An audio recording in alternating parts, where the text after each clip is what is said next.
Okay, good morning and welcome to the commission meeting. I'll open the meeting. I'd like to thank everyone for being here today. Looks like we have a lot of committee work going on. I know work was going on yesterday, and then we have our state meeting tomorrow, so I appreciate everyone coming out this morning to be a part of the Trauma Commission meeting. We have a rather robust schedule today, a lot of reports, so we'll try to move along. With that being said, I guess I'll go ahead and establish quorum. Looks like we have quorum here, I think. Dr. Smith's online? Okay, great. So I'd like to just acknowledge just a tremendous loss to the trauma community. Mr. Don Avery, as you know, passed away recently and was a CEO in Dublin, and you see his picture there. And I did not have the opportunity to really get to know him personally, but I know people that did know him and that worked with him, and he was really a supporter of trauma and was really just a big support for trauma care between really Dr. Dunn's shop in Savannah and our shop in Macon. Dublin is a great anchor there along that I-16 corridor. So he's certainly someone that'll be missed. But if we could just have a moment of silence for Mr. Avery. Thank you.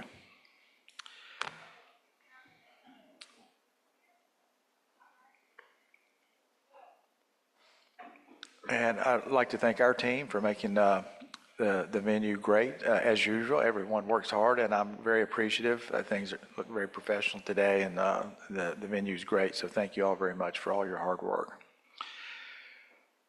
With that being said, we're going to move in. You got my slides ready? Who's there?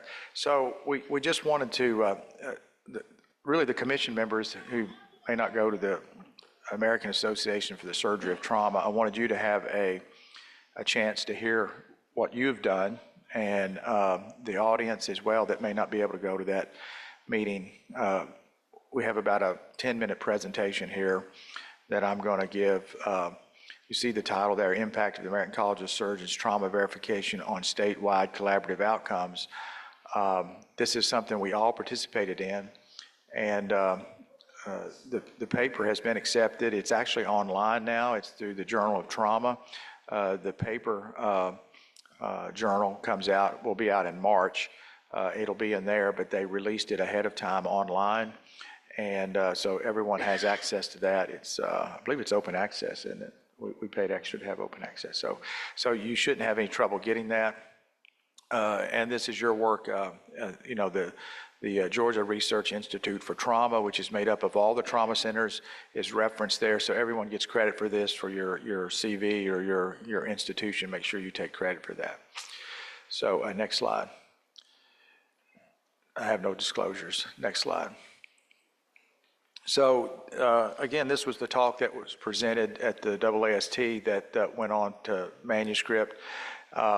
And we started with just what things looked like in 2007. You can see the gray areas around the dots, which are the trauma centers. The white areas are gap areas, if you will, that are not very well covered or not very close to a trauma center. And you can see, because of all the hard work of everyone in this room, this is a team effort. And by 2024, we've increased the number of trauma centers. We've narrowed those gaps. Access is improved, and we've obviously published that data.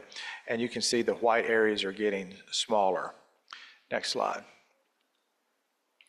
This is sort of the timeline, which I won't go through. I don't have time to go through every dot, but basically this is the Georgia trauma system. You can see in 2008, we had a small number of trauma centers. And as you move through that timeline all the way to 2024, we went from 15 centers all the way up to 36 centers. Again, a lot of people working hard to get the word out and generate interest in trauma care, and our number of centers have increased. The commission realized around 2011, 2012, increasing trauma centers are great, but we need to make sure we have good quality care at those trauma centers, and we need to have a way to monitor that care. And so that's where the formation of the Georgia TQIP, or the collaborative you'll hear us talk about, came from. TQIP is the national brand, if you will, where all the trauma centers are together, and you can have a identifier number, and you can see how you compare to other trauma centers with various outcomes, whether it be acute kidney injury, ventilator-associated pneumonia, mortality, DVT, PE, so on. So what the collaborative does is take all the level 1 and level 2 trauma centers and put them in a bucket, and they're called the Georgia Trauma Center. And so that's what we mean by collaborative, to where we can now compare our state to other trauma centers across the country and see how we're doing with outcomes. And that's really was the genesis. That's where we got started. Next slide. And this is the meeting that actually, tomorrow we'll have our GQIP, Georgia Quality Improvement Program meeting. And when we started in 2012, we had 5 level 1 centers and 7 level 2 centers. We had twice annual face-to-face meetings, and then we developed work groups based on what our TQIP report showed, and we had some issues with TBI and AKI, and so you can see those various work groups over the time period. We're now inclusive of all centers. We have 1, 2, 3s, and 4s, which I'm super proud of because they're adding a tremendous amount of expertise and wisdom to our team, and having them incorporated, quality starts in the field, and then it moves to the level 4s and percolates on to tertiary care. So we can never start too early. Everyone needs to be at the table. And you can see we also have 3 pediatric centers and 2 burn centers. So we've become inclusive, which has been very good for our collaborative. Next slide. So the background was there, the heterogeneity and trauma registry data. The first thing that the collaborative did was look at our data, and we didn't take our data too seriously at first because we were all learning to submit the data, and we found some significant holes in the data.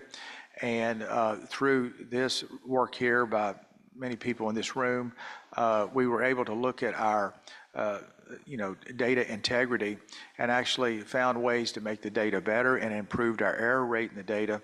And then this was published in the Journal of the American College of Surgeons, I think, in about 2016. Next slide. So this is, once we had the data worked out and we felt like we trusted the data, then it was time to really take a hard look. And I think most people in this room are familiar with these diamond graphs, but maybe some of the commission members, this is new to you, so I'll spend just a second going over that. But basically, you can't really read the bottom of the slide, but those are the different categories that we look at. And you can see this is the risk-adjusted major hospital events, such as, again, acute kidney injury, pulmonary embolism, DVT, and so on, and even mortality. This slide includes mortality. And basically, if you're red and way above the line in this particular graph, you're not doing well, okay? You're an outlier. And we as a state, again, this is state data, this is all our trauma centers combined. We were outliers in all these hospital event areas except one on the far right. Next slide. If we exclude mortality and just look at what used to be called complications, but now we call them hospital events, you can see we were red across the board as well. So we couldn't hide behind the fact that our data, it's just that we have bad data, because remember, we spent a good couple of years working with the data, working with our registrars, making sure we had great data. So we really couldn't hide behind the mantra that our data is bad. And we couldn't say that our patients are sicker in Georgia, because remember, this is risk adjusted. So this is matched patients against matched patients. So we just weren't doing well. And you can see this is 2015 fall report. Next slide. So how do you fix that? We knew that verification from the American College of Surgeons, where they come in and look at your trauma center. You can see this paper here, or 2 papers, Impact of American College of Surgeons Verification on Trauma Outcomes. It improves outcomes just going through the process. And we knew that happened for individual trauma centers, but there was no data to show that this would work statewide. In other words, what if you used it for a collaborative? What if everybody had to become ACS verified? There was no data in the literature to support that. Next slide. So the purpose of this study We hypothesized requiring ACS consultation and subsequent verification for level 1 and 2 trauma centers would decrease variation in performance and therefore improve state collaborative outcomes. Next slide. So here's where we started. The study period was 2015 to 2023. You can see this is a long study because it took a long time to get there, and we knew it would. There were 15 level 1 and 2 trauma centers at the start of the study. As you see, there are 5 level 1s and 10 level 2s. Next slide. And this is the timeline. In 2017, application for ACS consultative visit was required by the commission. Again, this was a slow process because we were very methodical. We wanted to give people time to get to the finish line. So we started with just filling out the application, just getting a request in, an application in to have a consultative visit. Not to have the consultative visit, but just to get started. In 2018, trauma centers were given 5 years to achieve ACS verification. And then finally, you can see in 23, centers were required to achieve ACS verification by June 30th, 2023 to continue to receive funding from the commission. Next slide. So the measures that we wanted to monitor were, number 1, trauma center progress from initial ACS consultation site visit to the successful ACS verification. Number 2, our outcome was the O to E ratios. In other words, observed to expected. That's what those red diamonds, black diamonds were. If you were, observed to expected ratios were not appropriate, then you were a red diamond, so you didn't want to be there. So these were risk-adjusted major hospital events, including and excluding mortality for the following cohorts. And you can see there that those are the groups that we measure with our report. All patients in your trauma center. We break it down into blunt multi-system, penetrating, patients with shock, severe TBI, elderly blunt, multi-system, and then hip fracture. So you can get an idea if you're not performing well in one group or performing well in another group. And then finally, the O to E ratios across these cohorts were trended to measure performance variability, which is extremely complicated, and I'll get into that in just a minute and try to make it, a little bit more straightforward. And that was across the system. Next slide. So the results, what happened with the consultative and verification progress, looking at number 1 there. In 15, 1 ACS verified trauma center in Georgia, that was a level 2, that's where we started. And then we had 2 trauma centers that had already had consultative visits. So as we started, we had a little bit of momentum going. By 2019, all level 1 and level 2 ACS consultative visits were completed. And then that launched us into, we really had action plans. All of us had issues, I think, or most centers had some issues with their mock visit or consultative visit. But that gave us the roadmap to make improvement so that we could go for ACS verification. And you see in 2023, 11 of the original 15 centers achieved ACS verification. Next slide. And this is what this looks like, the consultative visit progress, graphically here. You can see the number of centers on the y-axis and then the timeline on the x-axis. We started in 2015, we had 4, 6, 7, 10, and you can see us marching across the page there. Very methodical, steady progress. To 19, we had 14 of the 15 centers that had a consultative visit. So this was very successful. Next slide. As far as the verification visits, again, you can see they sort of methodically marched across the page as well until we got to 23. We had 11 of the original 15 that were able to achieve that. You can see we plateaued around 18, 19, and 20. But if you remember, a little thing called the pandemic slowed things down, so they weren't doing consultative visits or verification visits there for a while. So we sort of plateaued and then picked up speed in the first part of 20, 21, and 22. Next slide. So just to go a little further, more detail into the results, 11 of the original 15 centers achieved ACS verification. Of the remaining 4, 2 level 2 centers right-sized to level 3 designation after their consultative visits. and one of those went on to become successfully verified as a level 3 trauma center. We really emphasize this in the manuscript, that this was a right size. In other words, this was the appropriate level for the center, that they could provide high quality care at that level 3, and that they really helped with the system. So this was something we sort of discovered, that even though you may not stay at that particular level, if you right size and you are a high performer at your appropriate level, you have tremendous value to the system. And then one level 1 center voluntarily withdrew from the system, and the hospital subsequently closed, so that we really couldn't see that coming. So that was, but we had to monitor that through the process. And then one center was not able to achieve ACS verification. Next slide. So what did that make a difference? So now fast forward, you can see, to remind you, on the left, on your left, is the GQIP report, or the TQIP report from 2015 for risk-adjusted major hospital events, including mortality. You can see we're bad, we're all red. And then after our implementation of our plan for ACS verification, you can see in the fall report of 2023 on your right, this includes mortality. We were much improved. Only 2 diamonds remained red. Next slide. And if you look again on the left at hospital events excluding mortality, just looking at complications or hospital events, you can see we're all red on the left. And then all those diamonds converted to black. Our outcomes dramatically improved on the right. Next slide.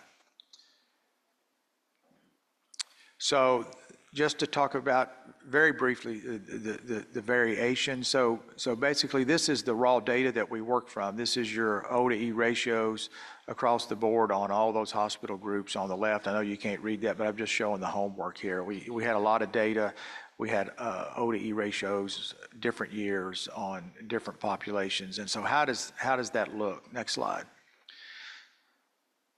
So what we're looking here for variation is simply, what that means is if one day in your center you're perfect, you are 100% at whatever you're measuring, that's great. Then the next day you're at 0% or 2%. Maybe somebody doesn't show up for work, and your OR team turnover time is terrible that day because nobody shows up to work. So you go to a 0. So if you've got these big spikes up and down, that's variation. And you can know that even though you do great one day, if you do bad the next day, probably your outcomes over a period of time are not going to be great, because your variation is so up and down, the picket fence. And so that's what we're talking about here. So next slide. You can see when we started, the odds ratios, our mean O to E was 1.6, observed to expected was about 1.6. That's high. You would like that to be 1 if you were perfect. You'd like it to be below 1. You have better outcomes than what was expected. But if you're at 1, you're supposed to have a death, or you're supposed to have a complication. You're supposed to have 2, and you have 2. You're right on the line, so you're average. You can see we were at 1.6. Well, we were well above where we needed to be, which I've showed you already. And then over the time period, our variation went down. Our mean to O to E ratio went down to 1.1 from 1.6. Next slide. And I'm sorry, that wasn't variation, that was just the raw results. But now what happened with variation, you can see the dotted line at top and the bottom, the dotted line below the solid line. You can see there's big gaps when we started, but over time, as our O to E ratio went down, as our outcomes got better, the variation tightened. In other words, centers weren't really good one day with their acute kidney injury and really bad the next day. They were starting to be better all the time. Next slide. And you can see here the range, just to put it in numbers, we went from a range of variation of 0.85 when we started down to 0.52. So again, taking out variation improved our outcomes because our processes got better. We were following ACS guidelines. We had a bunch of guidelines in place, and we tightened up our game. Next slide. And this just shows, I just showed you the hospital events including mortality. This is excluding mortality if you want to just look at the events. Next slide. And again, our O to E was high when we started, 1.6. We got that down to 1.06. Next slide. and looking at the variation, you see some dramatic variation. We were really good one day, not so good the next day, tremendous variation. But over time, as the variation went down, so did our outcomes get better. Next slide. And that just shows you the numbers. Next slide. So what were the limitations of the study? COVID hit right in the middle, which made it a little bit more difficult for centers and for the American College of Surgeons. It made it difficult, obviously, for all of us. But some visits were delayed, but the overall timeline was not affected. We still were able to have success and get there, even with the pandemic. This may have limited an even greater reduction in variability, again, because the pandemic hit right in the middle. A third of centers had verification visits at the end of the study. So if you know, as most people in this room, about your TQIP report, you know that data goes back for the last 12, 18 months. So remember, we're taking the TQIP report right in 23, right after we finish. So probably this is a very conservative estimates of the results, because as we move on about a year after the completion of the study, that data will change to where you're submitting data after you were an ACS verified center. So really, this is very conservative as far as the outcomes. And then availability of funding is the primary driver. Funding for consultative and verification visits was provided by the commission. When I presented at the AAST, we had to state that other states don't have a commission or a funding source like we do, and so this may limit other states' ability to pull this off. So they may have to come up with some other creative ways, and other states are looking at how to do this. And then ACS verification is tied to readiness funding, again, which allows us to be more joined together in our state than many states. And I'll just tell you, our state is way ahead of many states from the people in this room and our organization and everybody coming to these meetings and getting things done. So I know it's like when you're home, it's just home. It's not considered great, but everybody needs to pat themselves on the back. Every state doesn't have what we have here, so just keep that in mind. Next slide.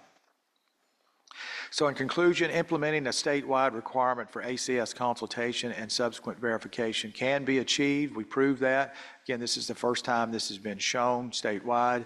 And then TQIP benchmark performance improved over the study period for a collaborative. Through overall variation improved in the study as well. Again, this has not been shown before for a state collaborative, and one reason it received so much emphasis at the AAST and then went on for publication in the Journal of Trauma.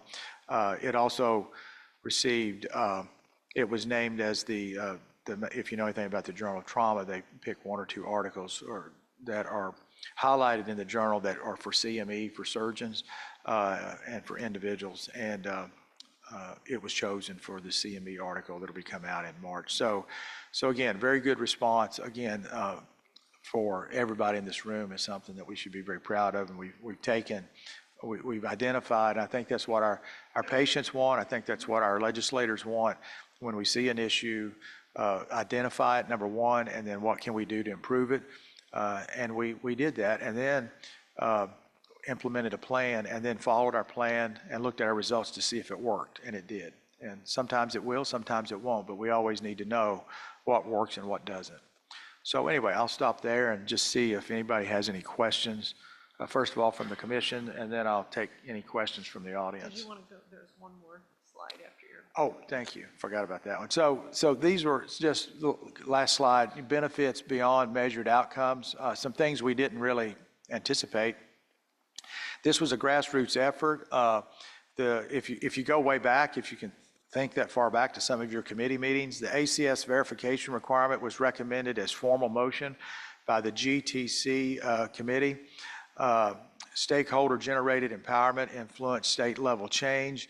And ACS consultation verification is now required for level 3 centers, which is, we're working through that process. So really this came as a grassroots effort from people in this room saying we need to make a change, and the commission heard you, and we put together a plan. So I think that's the strength of the commission and the committees. We get feedback, and this has led to a lot of success. So we want to maintain that momentum. Synergy on behalf of the centers, only half of the centers achieved verification by 19, but all centers were starting to improve. So we were, if you remember during those days, I remember when I had my site visit, the consultative visit, and I took a beating because I had so many things they pointed out that I could do better. Dr. Medeiros was in the room, said, "Can I come over and listen?" And she got to hear all my dirty laundry. And then when she had her visit, she was already ahead of the game, and they just looked so much better than we did. So, so anyway, we were a team. We played together as a team. We traded information, and again, that's the strength of our state, which you just don't see. I can't say all the time, but my friends come up and tell me in the hallway at these meetings that, you know, wow, I wish we had what you had in Georgia. We don't always play so well in the sandbox. And then right sizing, again, this is a tremendous word that we emphasized. I'm not sure we coined it, but anyway, it came out that 2 level 2 centers voluntary transition to level 3, where now they are providing high level care at a level that's commensurate with what they have. And ensures funding is responsibly allocated. So now we know, since we have to be the fiduciary for the trauma funding, that we are guaranteeing that our tax dollars are going for what we're paying for what we're expecting to get, whatever level that is, because there's different costs, obviously. I think that's the last slide. Is that right? And again, thank you all. When we give these talks, we try to give everyone credit because it's a team effort. So any questions from the commission members? If not, that's fine, but I want to make sure you have a chance to speak since this is your work.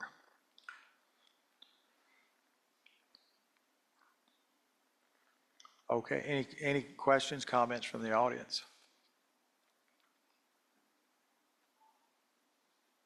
Okay. I think we're ready to move on. That's, I need to get approval of the, can I get a motion for approval of the minutes that are already emailed out? Okay, Pete, can I get a second? Second. Okay, any discussion, corrections? I left off Courtney's attendance at the last one, so I'll add him to the final approval of the minutes to ensure his attendance is there. Okay, thank you, Gabby. All right, all those in favor, aye. Any opposed? Okay, the minutes carry. Thank you. All right, I'll turn it over to Liz for our executive director report. Yes, sir. Thank you so much. And good morning, everyone, again, and welcome. I'm going to actually turn it over to, I see Nick Medrano is on the line, and we have a great presentation. I've made a list from the GCTE meeting yesterday of materials I need to send to you. So for context, you're going to see a great replication, essentially, of a larger project that was done by CENTER, which is the Coalition for National Trauma Research. And Nick can give you a little bit of background on that, but I'm going to share the publication with this group because I think the paper provides context. What you're going to see here is just what Nick did for us, which again was a replication of that. And you know, you've seen a lot of the geospatial work that we've done. This is a little bit different because it actually adds in the EMS response time and then factors that into time to essentially to care at a trauma center. So, and we're so fortunate to have Nick. This was actually at the suggestion of Dr. Eileen Bolger, who supports us and does some consultation work with us. Dr. Bolger is well known in the trauma community, former chair of the American College of Surgeons Committee on Trauma, former AAST president, a very stellar career, and actually was a firefighter by training before she entered her career as a trauma surgeon. So real relevant in this space, and we're so fortunate to have Nick. Nick, I understand you're actually full-time now with CENTER, which is such a great ad for them, but without further ado, so you can go into this, Nick, I will turn it over to you. Sure, thanks a lot, Liz, for the introduction. So my name is Nick Medrano. I'm a research analyst at the Coalition for National Trauma Research. We are a nonprofit 501(c)(3) that helps coordinate research efforts across disciplines throughout the continuum of care. So we work on a lot of different types of projects, but mainly trying to strengthen infrastructure for multi-center investigations. So here's a map of kind of all of the studies we've worked on, and you can see we have PIs all over the country, a wide variety of different projects, with the idea of eventually understanding that if our systems can work better together, our systems work better together than in isolation. So Liz gave a great introduction into the work that we've been doing. Over the past year, we've done an analysis of the Georgia trauma system. As she stated, you all have grown quite a bit in the last decade or so in terms of improving access to care to your population. The analysis that we completed has a slight variation to ones that have been done in the past. So I'm going to go through kind of the methods that we completed and then share the work that's been done. And then at the end, of course, if anyone has any questions, I'd be happy to answer them. So the overall project, let me make this a little bit bigger for everyone. The overall project was broken up into milestones. The first one was really getting a good understanding of building out the network. So getting a good idea of not just where are the trauma centers themselves, but all the other, trauma system components. So that includes ground EMS, air EMS, and then the trauma centers themselves. So a lot of times access to care analyses just look at where the existing trauma centers are, but don't incorporate and include in the analysis where's the existing EMS infrastructure.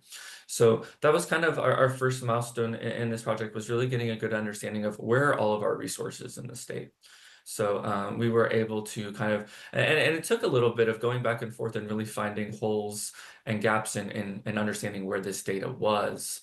But we were able to collect 545 different ground locations, 29 helicopter locations, and then 37 designated trauma centers. So that's what was included in this analysis. As Liz stated, our main goal was to kind of identify population access, both the quantity as well as where there are particular gaps. But when it comes to defining access to care, we define that into kind of different intervals. So the total kind of what we call the total pre-hospital time. So that is both the activation time, so the time from when the call comes in until the EMS is actually headed to the location. The response time, then the time it takes the EMS to get to the location. On-scene time, the time it takes to stabilize the patient at the scene, and then of course transporting the patient to the trauma center. So our analysis includes all of those time components. It uses a mixture of GIS, or geographic information systems, as well as some other analyses we've done in the past.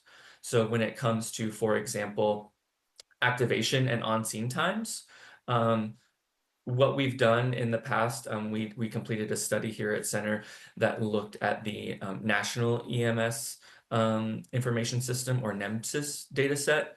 And this is millions of records that we looked at to try and come up and calculate the median activation time and the median on-scene time.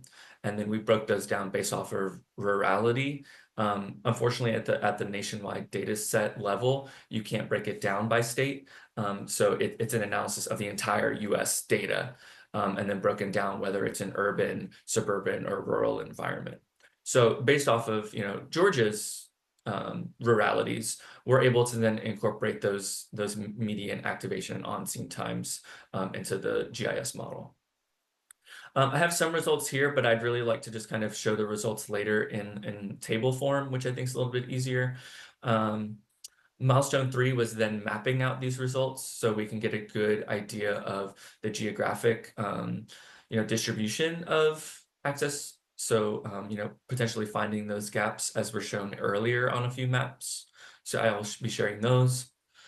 And then finally is trying to identify where it would be, where there could be potential use to, increase infrastructure, whether that's through funding or, guideline support, through ACS verification, things like that, to identify where the best locations for potential trauma center upgrades and how that would impact access to care to the population. So for example, converting a level 3 to a level 2, what impacts would that have, and when it comes to specifically access to care in the state. So we completed that analysis in a couple different instances. So I'll share those maps and data as well. So that's an overview of the whole project. Now I'll kind of show you everything that came out of it.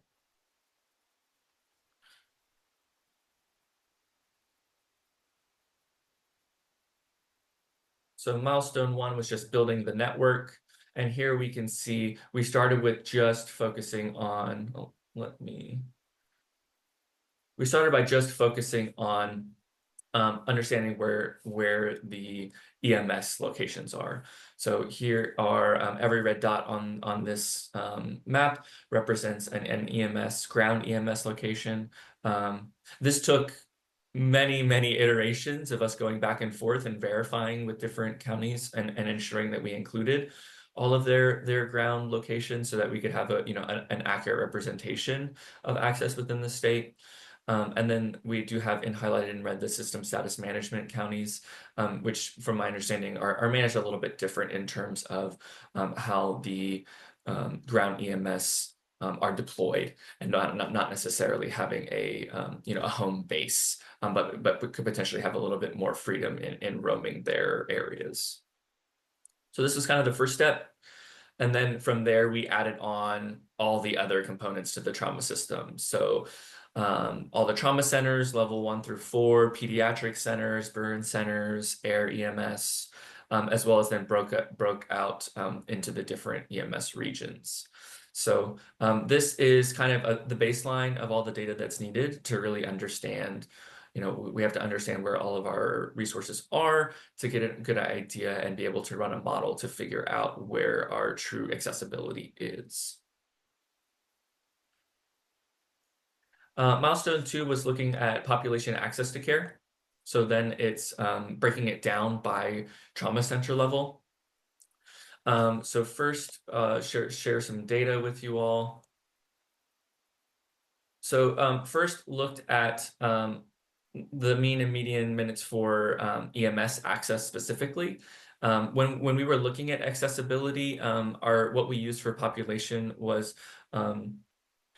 population weighted census blocks. So the center of where the particular population of a particular census block was, and that's the location that we used for defining if that population in that location had access, was that specific point inside of that census block group. So here you can see we have a little bit more rural times are a little bit longer than the urban or suburban, and then we also have air times as well. So for these times, the activation, this is going to be a sum of both the activation times that came out of that NEMSIS analysis, as well as then response times, the actual driving from the location to the population. And then below here's the overall access for the state. We once again have it broken down by level, whether we're just looking at access to level 1s, 2s, 1 through 4. And then if we're just using ground EMS versus if we're using ground and air EMS, combined. And we can see that we have quite a difference between population that has, let's say, access to level 1 at around 46% compared to population that has access to level 1 through 4 at 80%. Once again, just using ground EMS.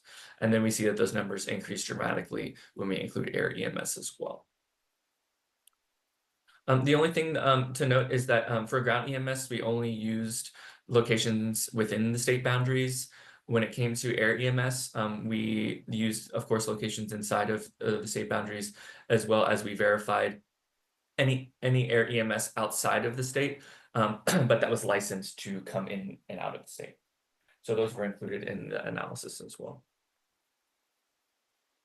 And then essentially each one of these, results here is now mapped out in the maps to come. So accessibility maps here is looking at specifically just level 1 trauma centers.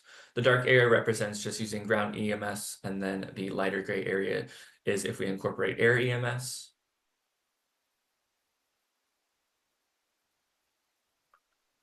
Here is for, we've added in level 2s.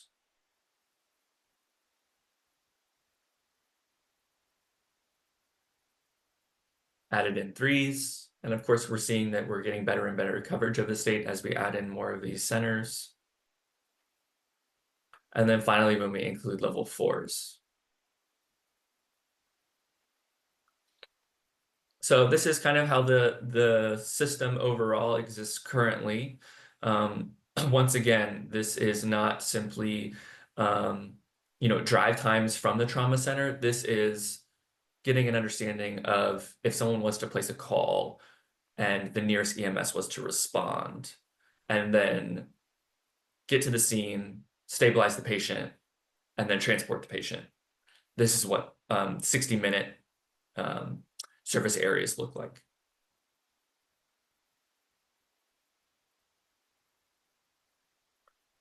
The final milestone was then looking at identification for the optimal trauma center upgrades. So here we've identified them, the numbers in here. So population accessibility to trauma care, once again, within 60 minutes, utilizing all the infrastructure I've mentioned. Once again, that total time being from the time the 911 call comes in until the patient arrives at the trauma center. And what we've done here is, for example, this level 1, 2 data here on this row is what currently exists using the system as it is now. And then we were able to identify if there was some other trauma center, whether that's a 3, to upgrade. If we upgraded that to a level 1, 2, which one would provide the greatest increase in access to the population? And we identified that as the South Georgia Medical Center in Valdosta. Here you can see the change in accessibility. About 150,000 or so Georgians would now have access to a level 1 or 2. And once again, we replicated this using ground EMS specifically, and then also adding in air EMS. Here is those changes that we would see if that center was upgraded. So almost 270,000 people would have access to a level 1 or 2 if that center was upgraded to a level 2. And then this was repeated. So this would be the existing infrastructure for level 1 through 3s. And then we identified the Meadows Regional Medical Center in Vidalia as the center that would increase access the most. We can see that those increases aren't nearly as much as the increase in Valdosta. And then finally completed it again. This is the existing 1 through 4 accessibility, and then identified the Southeast Georgia Health Services in Brunswick as the trauma center that would increase accessibility the most.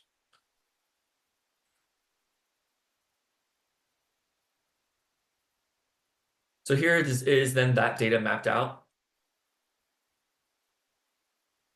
So once again, the dark gray is existing 1 hour service area using ground. The light gray is 1 hour using air. And then now we've added in the dark red, and the light red at the bottom would be if that is the trauma center that was identified that's currently a level 3. That was the optimal trauma center. If one was going to be upgraded to increase accessibility the most, it would be this location in Valdosta. And we can see what impact that has on the state's accessibility.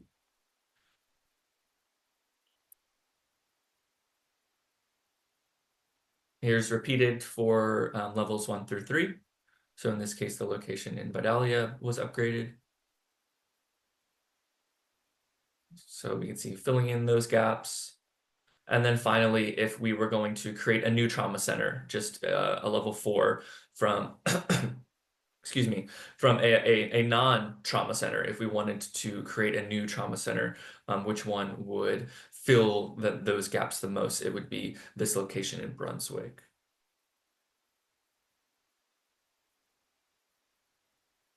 So that's the analysis we've been working on over the past year or so.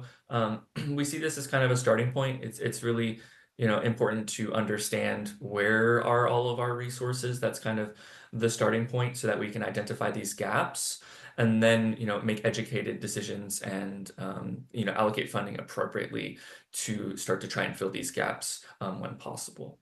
So we have just submitted a abstract to AAST over this work. So we'll be hearing here, in the next few months whether we will be able to present this data at this year's conference in September. So thank you. I'd love to hear any questions from the committee or audience.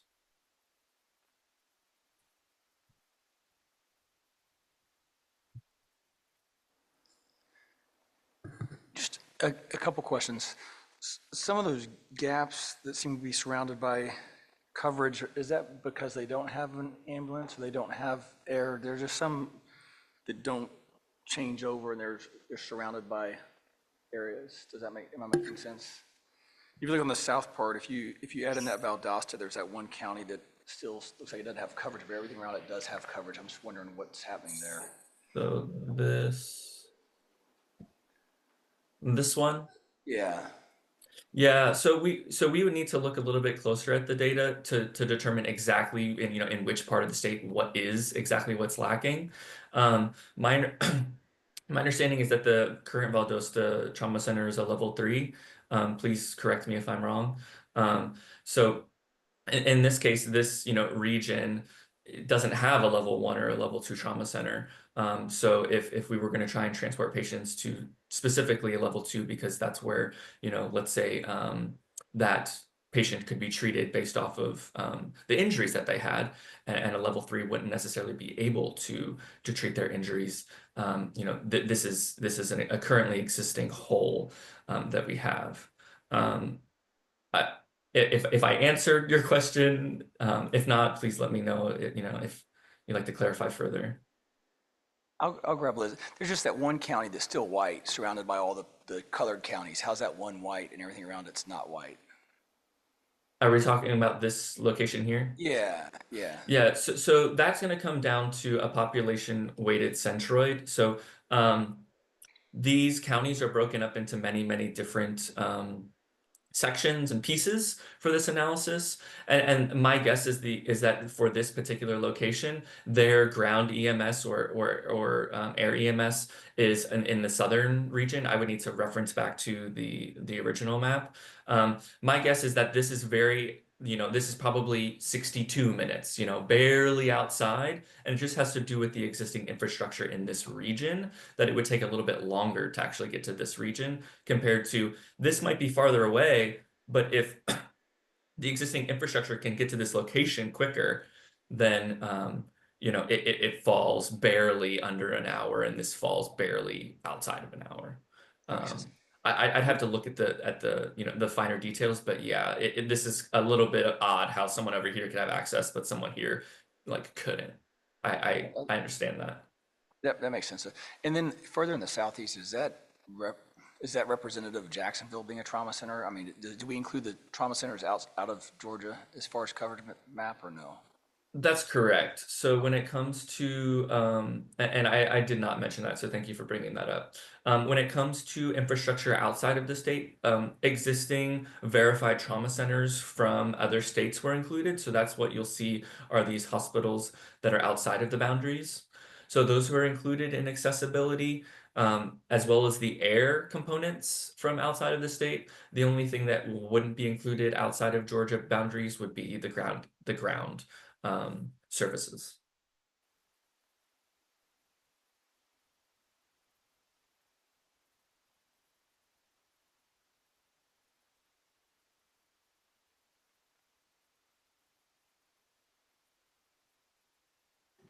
Any other questions for Nick? Yes, I have one. Hi, my name is Alexa Smith. They're Region 3 RTAC Chair, and we had a recent meeting that we discussed a lot about traffic patterns. Obviously, Atlanta is, as we all know, not a pleasure to drive through. And so sometimes an hour, while it looks like on a map, is very close. And if you were doing that analysis without traffic patterns, can you speak a little bit? I know, especially DeKalb County, Fulton, who extends over a large landmass, and Gwinnett within Atlanta, we really are struggling, I think, our EMS providers to get across to different parts of the county in that 1 hour time frame. So I was curious about that part of your analysis. Yeah, that's a great question. So this analysis uses, it does use traffic data. However, it uses kind of the mean traffic for that area. There is the ability to run the analysis for specific times of the day. So if you said, hey, we know that, we have our worst traffic at these times, this analysis could be run at those specific times with that level of traffic. So just think, incorporating Google Maps data essentially for traffic at certain times into the model, in order to look at kind of just give us a broad idea of this analysis. For this first round, we just took mean traffic for these areas, but absolutely, that could be something that could be done. We understand that traffic isn't going to necessarily be a huge issue in all the state. It's going to be very specific locations where maybe we could take a closer look at rerunning the analysis at particular times when we know traffic is bad. Can I ask one more question, probably for Liz and Dennis? So, I mean, how do we approach these centers to see if they're interested, or can we support them to pursue verification? Or are we actively doing that? Was that for me? I was actually just saying to Dr. Ashley, I don't want those centers to be scared, like I'm sure Emily and the South Georgia crew are here and are like, whoa, they want us to upgrade to level 2. This is really just to kind of identify what do we have, what is the potential possibility, and again, this is all brand new, so we're just kind of, and Nick, my question for you is actually going to be in that 5-state analysis that you did, and based on what those states heard and what their gaps were, what do you know, or could we find out? What did they do either to close the gaps in A, EMS coverage, or B, the upgrades that were potentially identified? Because I think, especially because that first, that analysis that you guys published was so big and covered so many states with very different geography, like if you look at Connecticut versus New Mexico, right, or Oklahoma, those are very different geographic sort of environments. So what, if did they do, and could we learn from that? Yeah, so Dr. Bulger out of Washington is the one I've worked with the most in terms of kind of following up with this data. My understanding is that our analysis was directly used to upgrade a location in Eastern Washington, but I would want to double, verify that with her as well. But I know that she's very influential in terms of sharing this data and being able to make changes to her system. Though I believe that the maps were directly used to upgrade one center in her state. When it comes to the other 4 states, we didn't have as close of a relationship with those states, because those states, as I've been working with you over the past year, Liz, those states were actually part of a separate project that looked at pre-hospital mortality. So the analysis of those was kind of came out of another project. So it wasn't something that I was working extremely closely, like I've been working with Georgia in terms of building out the system with the state. It was data that was collected from the state in order to look at, as I said, another pre-hospital mortality study. So I can't speak on the results of what they've done, because we just haven't kind of built that relationship how we've built it with Washington and Georgia. Nick, this is Dr. Dunn. This is fantastic work and gives us insight. as to where we may need to, move grant money to try to increase coverage gaps in various aspects of Georgia. I noticed that the basis of your study was increasing coverage was based on upgrading or adding new trauma centers. I'd imagine you can do the same analysis if you moved a helicopter to a certain area to increase the accessibility of EMS to get more rapid transport to an existing trauma center. I would imagine you can do that, correct? That's With this- correct. Yeah. Yeah, so we could do that with air, ground as well. The analysis is going to be slightly different because especially with air, there's the potential of us creating something completely new, whereas with the trauma centers we're working with existing infrastructure.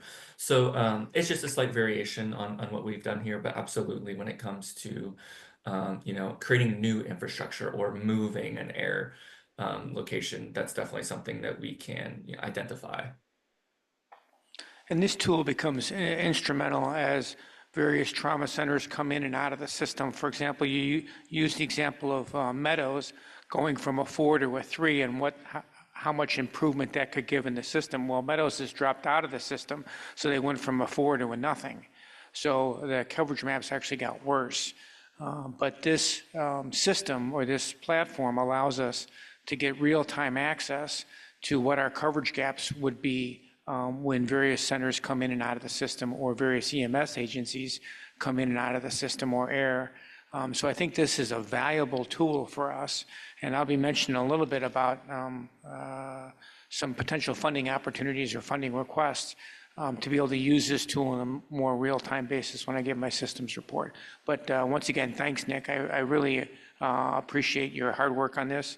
And this is going to become, I think, a valuable tool for us as a commission moving forward, especially as we approach the legislature for additional funding opportunities. Thank you. Yeah, thank you. It's been great working with the team and building this out. So thank you so much.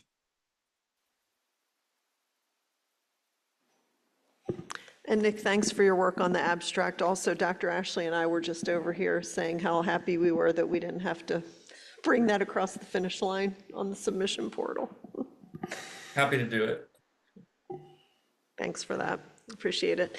And I think, I know Dr. Bolger couldn't be on the call with us this morning, but I think it'd be worthwhile to bring her back on a subsequent call to and work with her in between to kind of find out what some of her rights, since they actually used it in Washington, to change the level of a center. It might be good to get her behind that.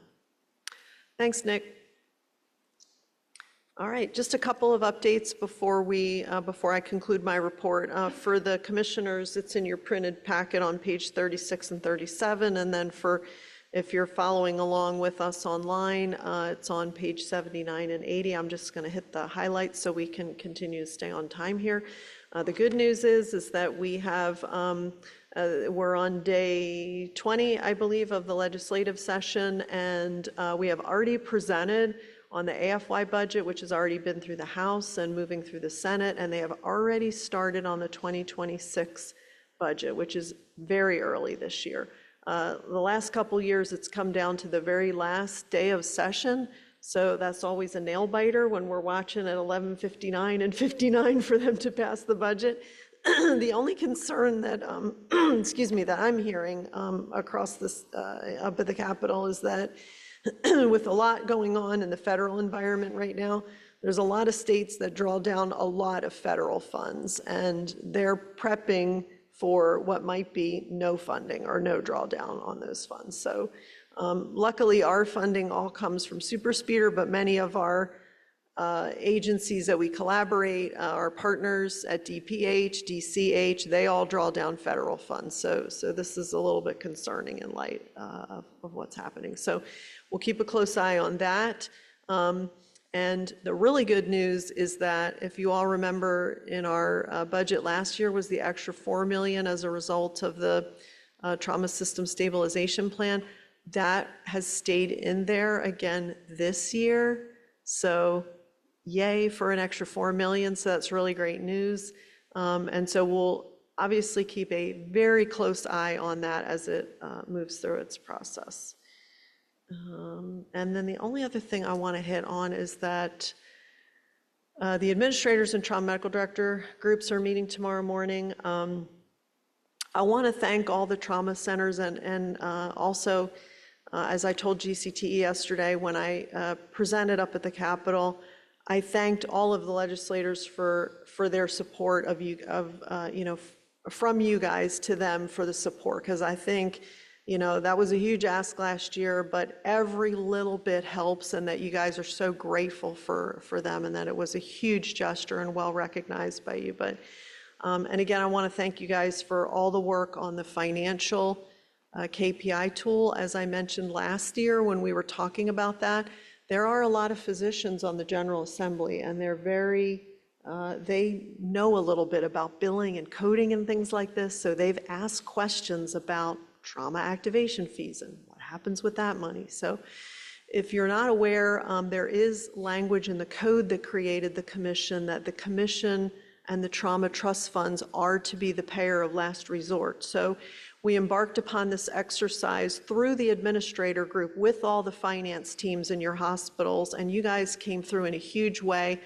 I got 16 financial KPI tools we put together based on the 2 webinars that we did through the work with TCAA and Val Wrinkle, who's just amazing. We're able to kind of look at what success you guys are having in, one, just being able to capture the things you need to capture to successfully code. And then on the other side of that, we want to look at, or try to look at, what level of success do you have when everything's right on the claim? Are you actually getting anything for it? And we learned a lot from this little exercise that we did. And I know it wasn't little for you guys because you were digging through your activations to try to get the data. But largely what it shows is that there are some discrepancies in that FL14 type 5, which sounds like such a small thing. And as Val said, the history of that is that somebody just thought it would be a great idea that on your on your admission registration for patients that there would be a specific type for trauma, which is type 5. But as it turns out in the Georgia Medicaid system, the type 5 is not recognized. So there's a little discrepancy there between what the NUBC requires, the National Uniform Billing Code, and what Georgia Medicaid. Now there's a lot of known issues, and Georgia Medicaid is switching over, as I'm told by GHA colleagues, and I'll talk with them later today to try to get an update on this. They're switching to a new computer system, so they don't want to make huge changes in their old system. So right now, unfortunately, you've got this issue between what you have to do for Medicaid and what you have to do for commercial payers. So it's not ideal, and you're not going to be able to tease that out. So we've got to do some work on that and fix that. But we want to take that to the next level. So probably have Val maybe come back and we'll look at how we can look at on the actual payment side. None of this is getting at what your actual charges are, how much you're getting paid. We're not interested in that. We just want to know the level of success so we can say, well, of X number of trauma centers, Y% are able to actually even get paid or even have the payer recognize that the charge is in there and that they acknowledged it. A lot of times you're not even going to see it because it's wrapped up in the DRG. So, and then I'll just say real quickly that again, through tomorrow's committee meetings and yesterday at GCTE, we will go through the proposed changes for the trauma center performance-based pay criteria. It's going to look like a lot, but as the GTCE folks saw yesterday, it's actually going to be a lot better because we are using, really modeling a lot of what we've done and Gina's work through GQIP to model off of MTQIP. A tiered approach to your meeting attendance, because we know that's been a little bit of a pain point for folks, that if one person in your team doesn't come, you lose the whole PBP for that. So we sort of teased that out, made the roles separate, and made it so that if you don't lose all the money if you don't attend one meeting. So there's sort of, you get a little bit of credit if you attend one, the full credit if you attend 4, because all the meetings are quarterly. So everybody has 4 meetings a year. And then the readiness cost survey, I know this is a lot we're throwing out there, but the readiness cost survey, as Dr. Ashley just discussed, we went on this long journey. We know that for the level 1s and 2s, the average cost for a level 1 was 10 million, the last survey that we did, which I believe was on 2016 financial data. And then level 2s were 4.9 million, but now you're all ACS verified, right? There's got to be a cost associated with that. So now we want to get that data on what, and we showed the improvements, so there's got to be some correlation between jumping, getting across that finish line, improving your outcomes has some cost associated with it. And hopefully we can figure that out through those efforts. So I think that's it. The only other thing is that the newsletter, we've had such a great response. The click rate is really high. I'm learning industry standards around click rates and things like that. But we've reached a really great audience, not only through some of the social media messaging since that started up, but with our newsletter. It seems like it's really useful to y'all. You can easily sign up for that. And we want to have a vehicle to keep everybody updated, so you're not just hearing things quarterly, because we don't meet often enough really for that. And with that concludes my report. I'm happy to take any questions before we move on.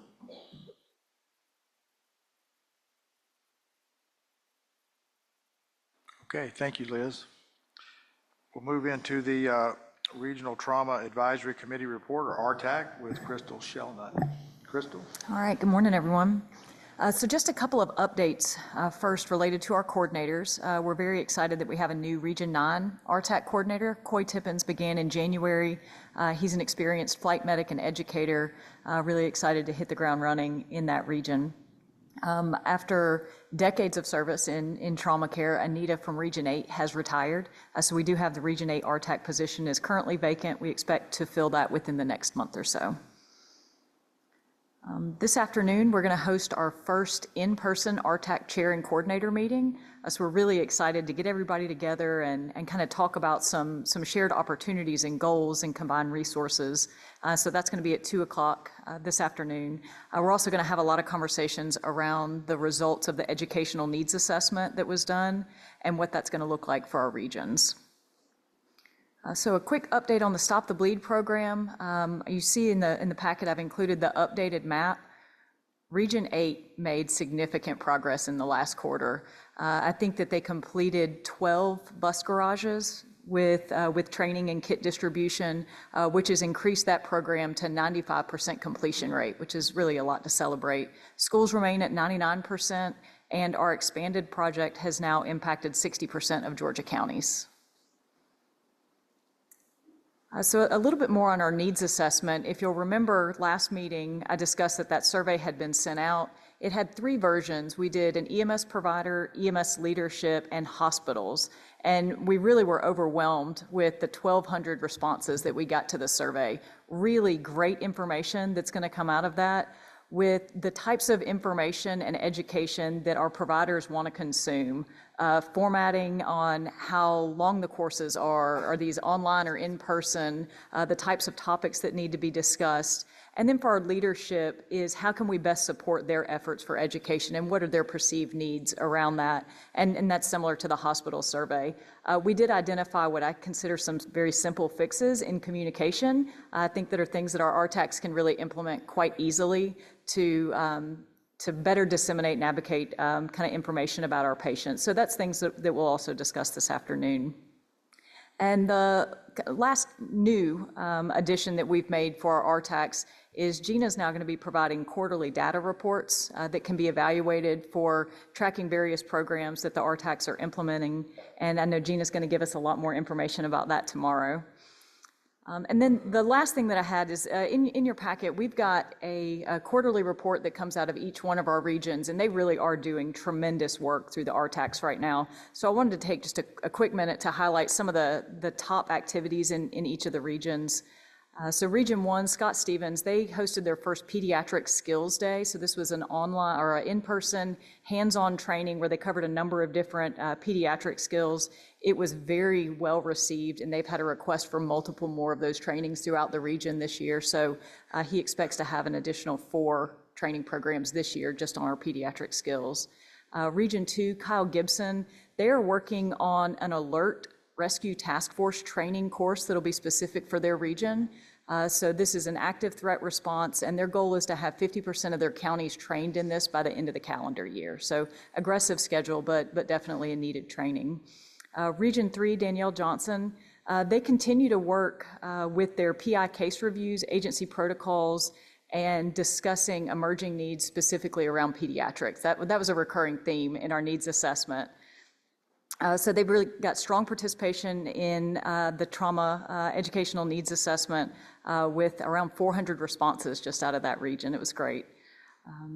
Region 4, Jay Connolly, they celebrated the success of their first trauma symposium this year.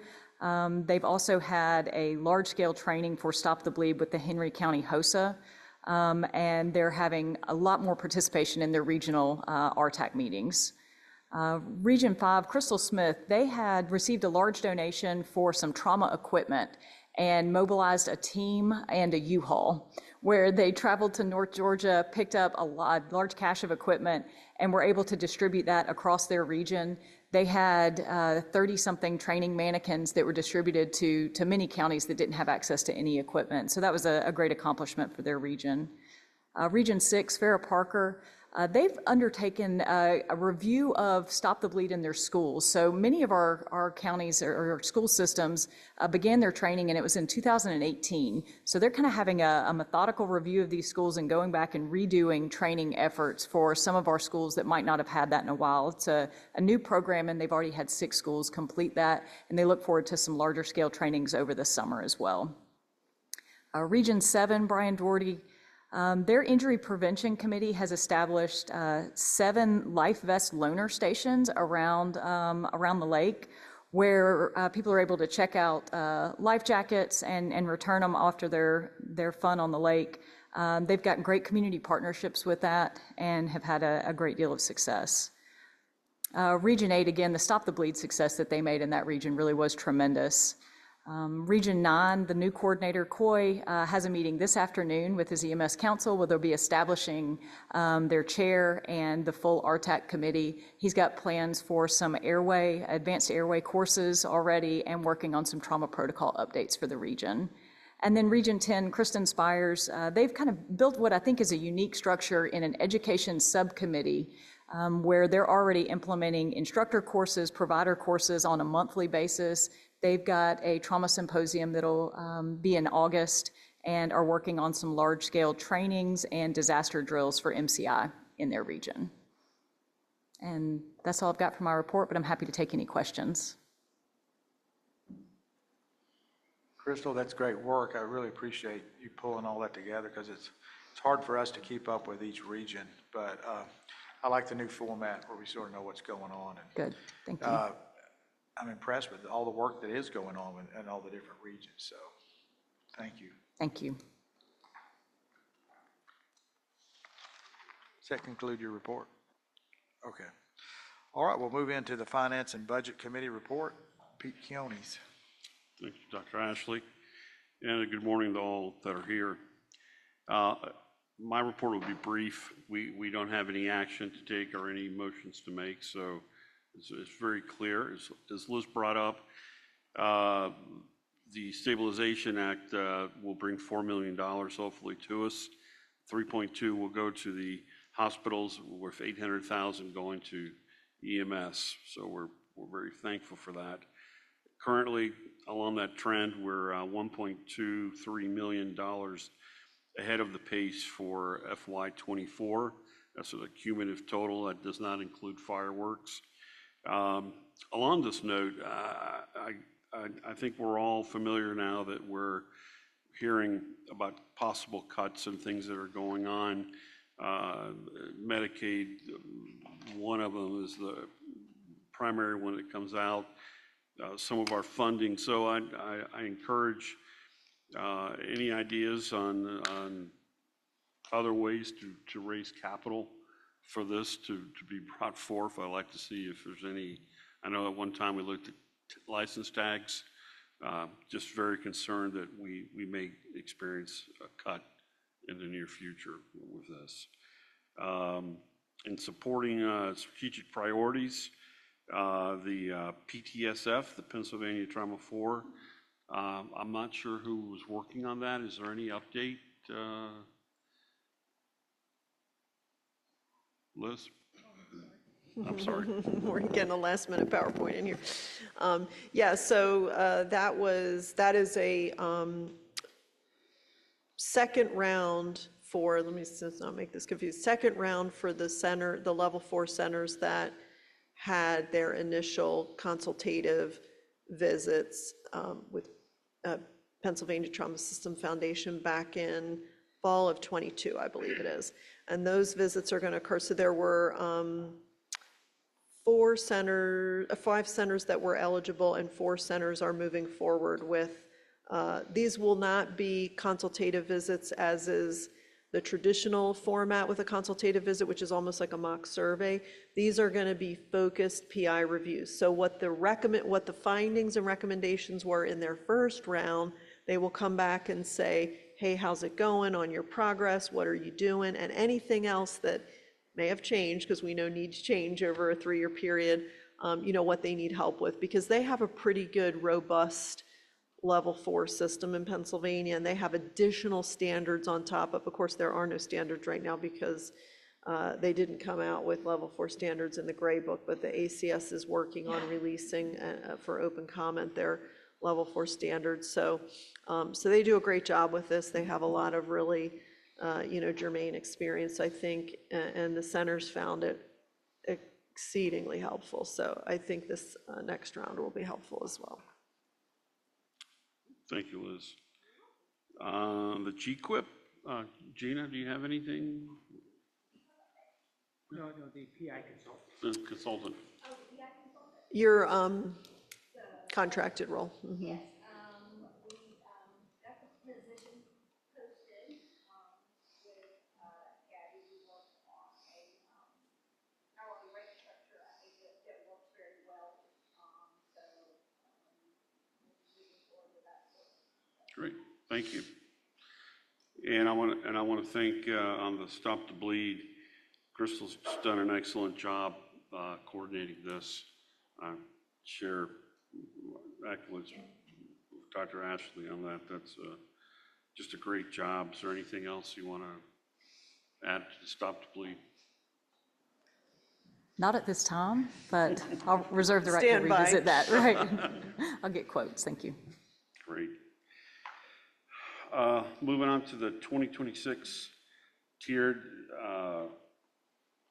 report. We're having, I believe we're having a meeting in March to go over the next approach on this, Liz.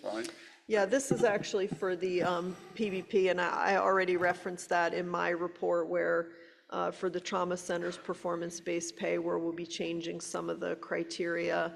And again, a lot of the detail, the committee that was, we put out a call for volunteers, which we always need. You guys know best what works for you. So we always put out a stakeholder call for a committee work group, and Gabby has really done amazing work herding the cats to keep that group on task. So aside from the tiered, the new tiered structure for the meetings, we will be introducing a couple of clinical outcomes, and you're going to hear a lot about that tomorrow at the committee meetings. So there's a whole timeline around the rollout of that, and much more to come on that. So we will, the full commission, it will go to Finance Committee, and then the full commission will approve that. Very good. Look forward to that. Well, I'd like to thank the committee members, Courtney, Dr. Dunn, Dr. Ashley, Dr. Gibson, Regina, Darius, Liz, and Katie Vaughn for all her help. This is a really moving target. It's really amazing how well this group keeps tabs of the dollars coming in and out, the utilization of it, and very pleased to be very honored to be chair of this group. Thank you. Okay, Pete, thank you. We'll move into the EMS committee report. Courtney? So good morning. If you have one of the books, I'm on page 119. If you don't, I guess it'll be on the screen. I don't know that you can read it, but I'll try to go through it as succinctly as I can. The spending plan, we're pretty much online with that. We did have finished the EMS equipment grant that was closed out. We allowed 4 special requests. Different agencies requested specific things that were not on the standardized list. We approved all 4 of those. I think we've got all that done and probably about ready to send out money, I would assume. So I know the EMS community appreciates that. On EMS education, I think one of the things that we've done, working very closely with Crystal and the GIMSA folks, we've recognized over the years that the success rate, particularly on a registry exam, has not been exactly wonderful in the EMS world. Some programs do very, very well, some not so much. We've never really been able to figure out why that is. So we have engaged a company that is providing modular exams for every module that to go through. And the funded courses, the ones that we fund, are required to do this. And Crystal's keeping up with it. The MedEd program folks are giving us good data on what pass rates are on the different modules. Initially, I think we had 400 students, and we've approved money for another 600 students. It may take us a little bit, but I think eventually we will have some good data on where our shortfalls are in those EMS instructors. And we're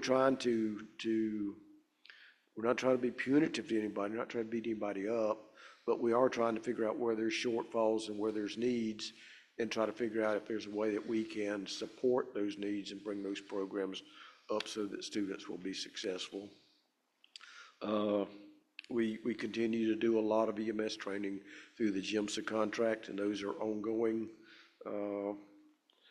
We have worked with the AVLS. We continue to be a little bit concerned about the change in the equipment.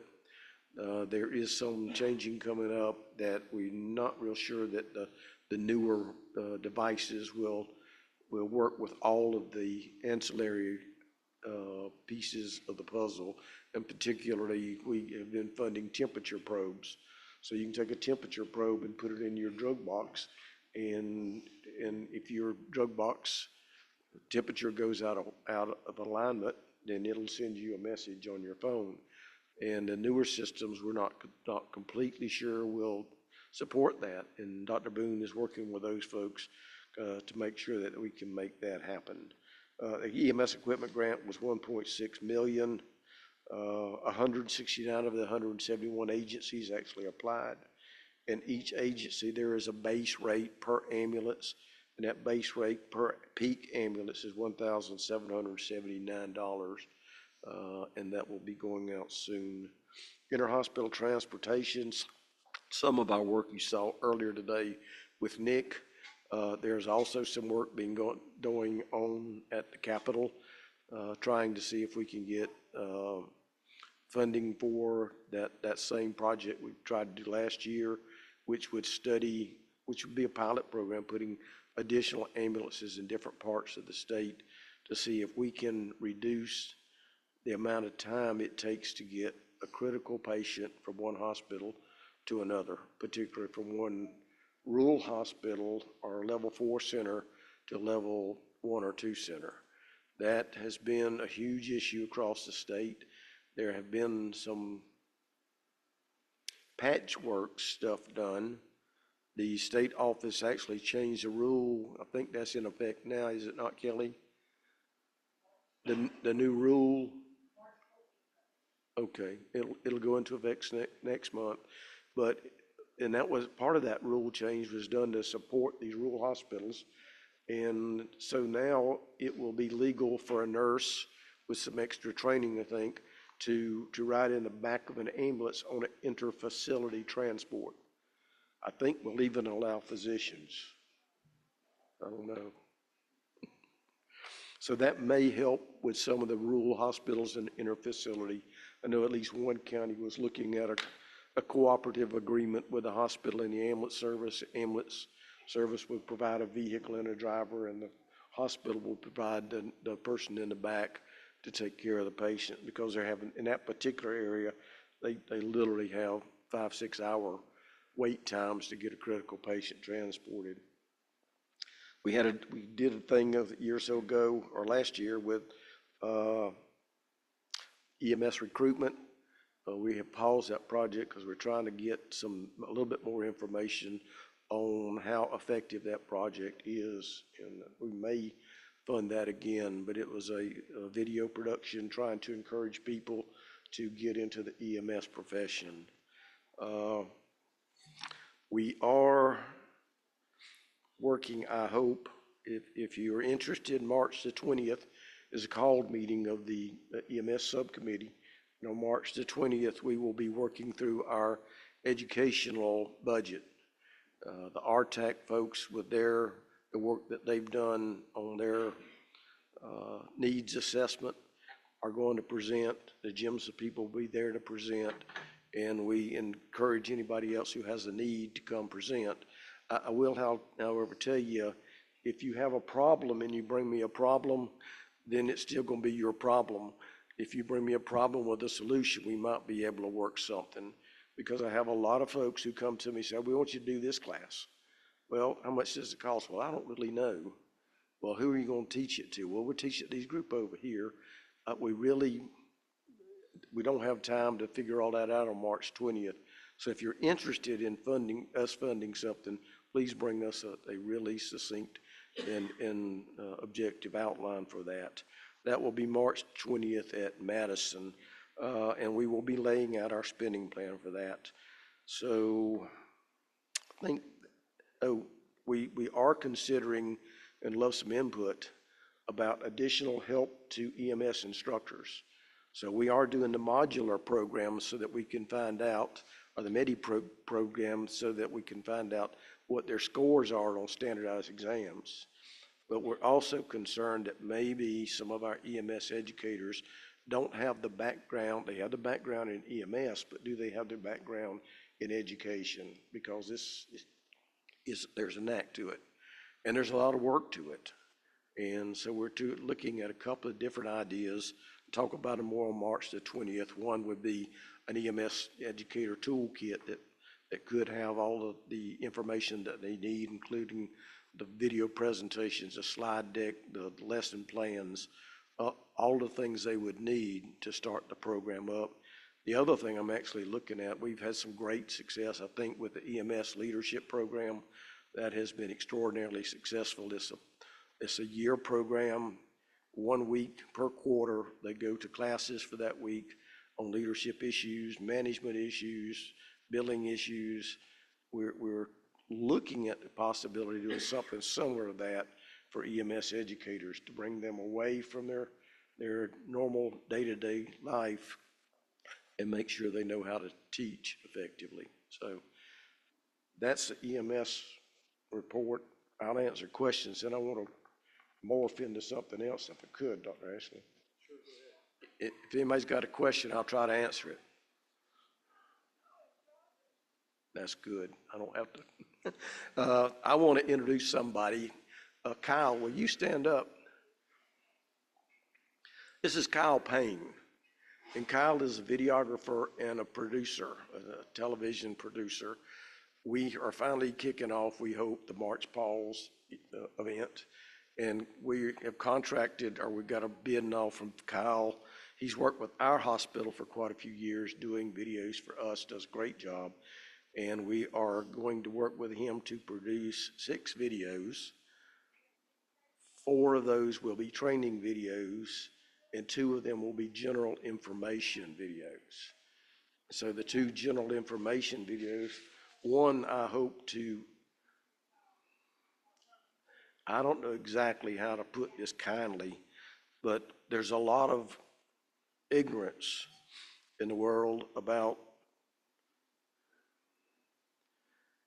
if I'm in a hospital in rural Georgia and I got a lacerated liver and I'm bleeding to death, being a hospital in rural Georgia is not going to save my life. I need to go see Dr. Ashley or Dr. Dunn pretty quickly. And there's a lot of people in rural Georgia, EMS people, as well as elected leaders, who think while they're in the hospital, they're in a stable environment. And that is not always the case at all. And I hope to do an educational video to explain that, not only to EMS people, but to county elected folks. I had a long conversation with a fire chief the other day, and he told me, he said, well, they're in a hospital, they're being taken care of. I said, not if it's a stroke, not if it's a STEMI, not if it's a trauma. As they sit there, they are slowly dying. And I said, we can't have that.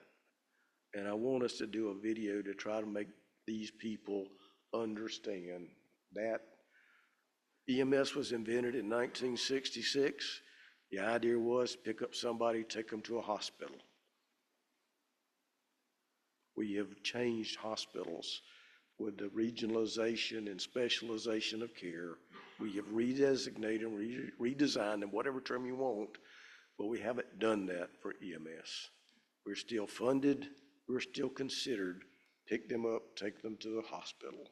And the local hospital often is not the right hospital. So I hope for some of you to help me so I can figure out how to say it in a nice way. I don't always do that.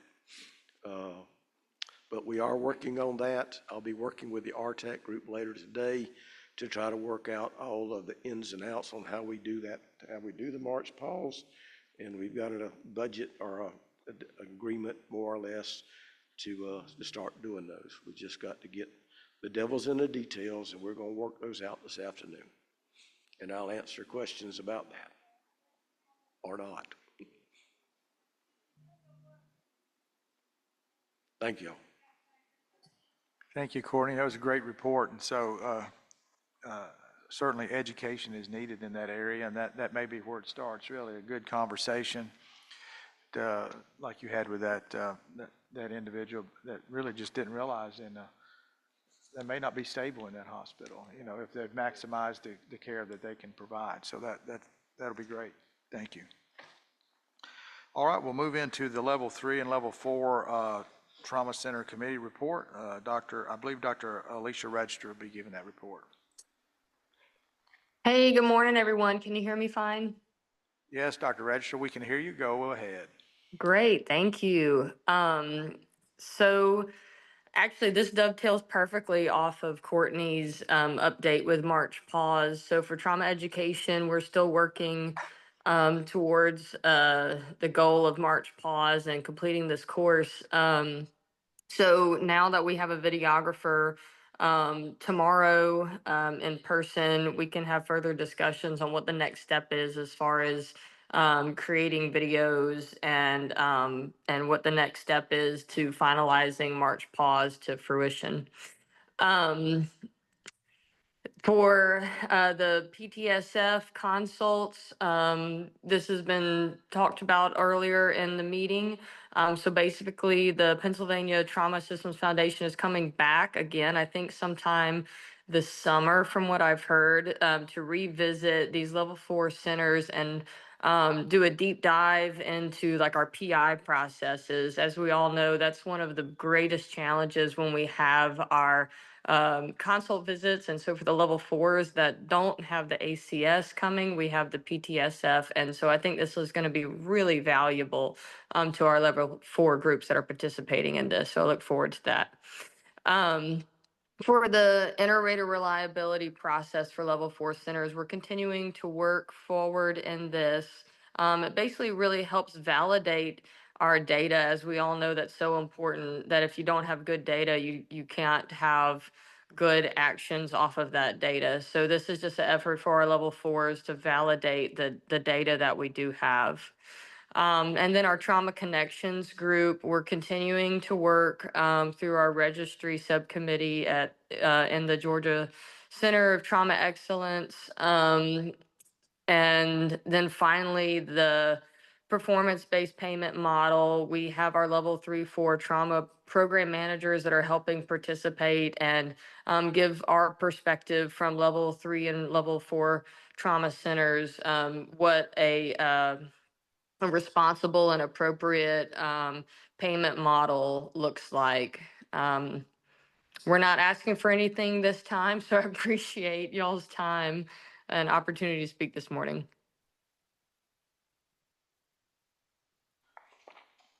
Okay, that's great work, Alicia. Anything else?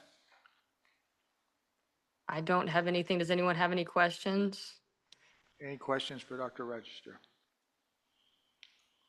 Okay, well, thank you, Alicia. That's great work, and we really appreciate the level threes, level four rural committees, and you all are working hard, and we appreciate it. Thank you. Okay, we'll move into the Georgia Committee for Trauma Excellence. Lynn Grant.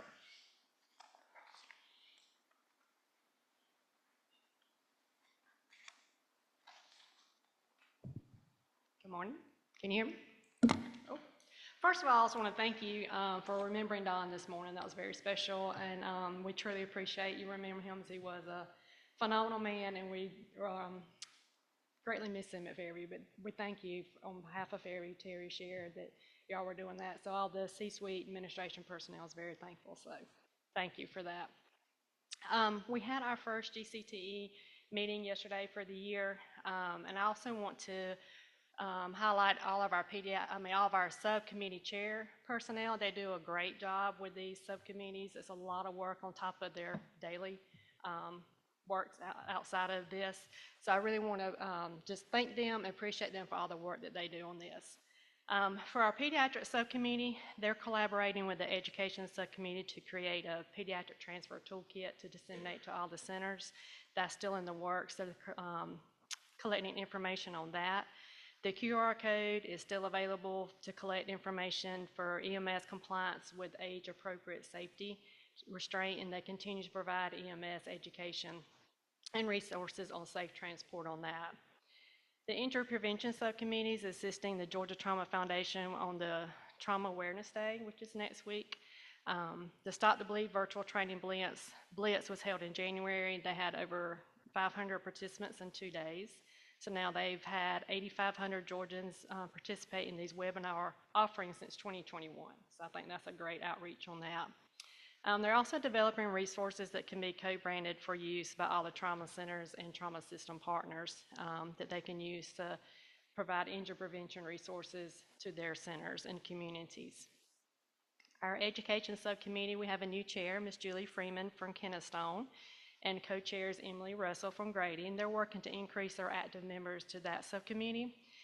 They're also wanting to purchase the STN orientation modules that they can share with all the Georgia Trauma Centers as well. The PI subcommittee, they reviewed their survey for the definition of emergent and urgent transfers, and they continue to collaborate with the state Time to Defend a Care group on that. And they've also started creating a PI playbook, which is a list of tools and resources that will help centers for their consult visits and verification of the ACS. And all centers will have access to those. And then the registry subcommittee, the registrar orientation processes were shared with other centers to assist in the orientation of new registrars, and then that's a big undertakings orienting new registrars. So there are several different processes that centers can take and mold to their center. The AIS 2015 refresher course that was held last quarter went very well, and the next course that is recommended by the subcommittee by vote is the ICD-10 virtual training course. So any questions on that before I ask my ask?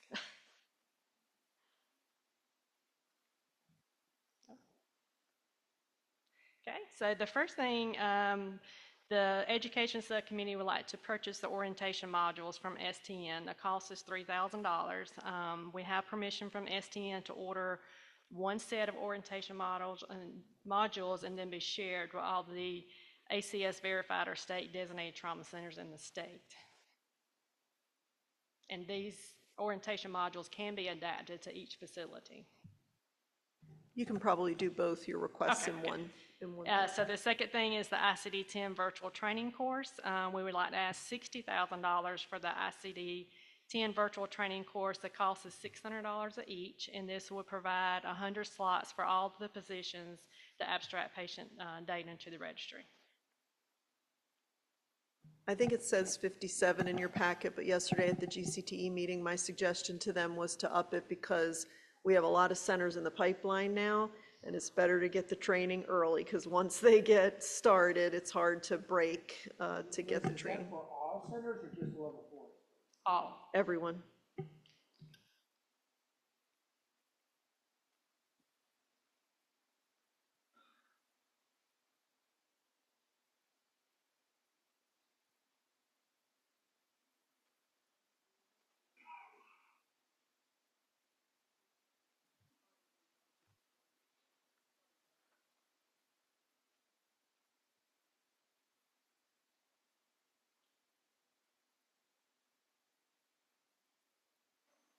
So the motion's coming from a committee, so it's open for discussion. So open it up for discussion with the commission members. The obvious question is, where would that funding come from?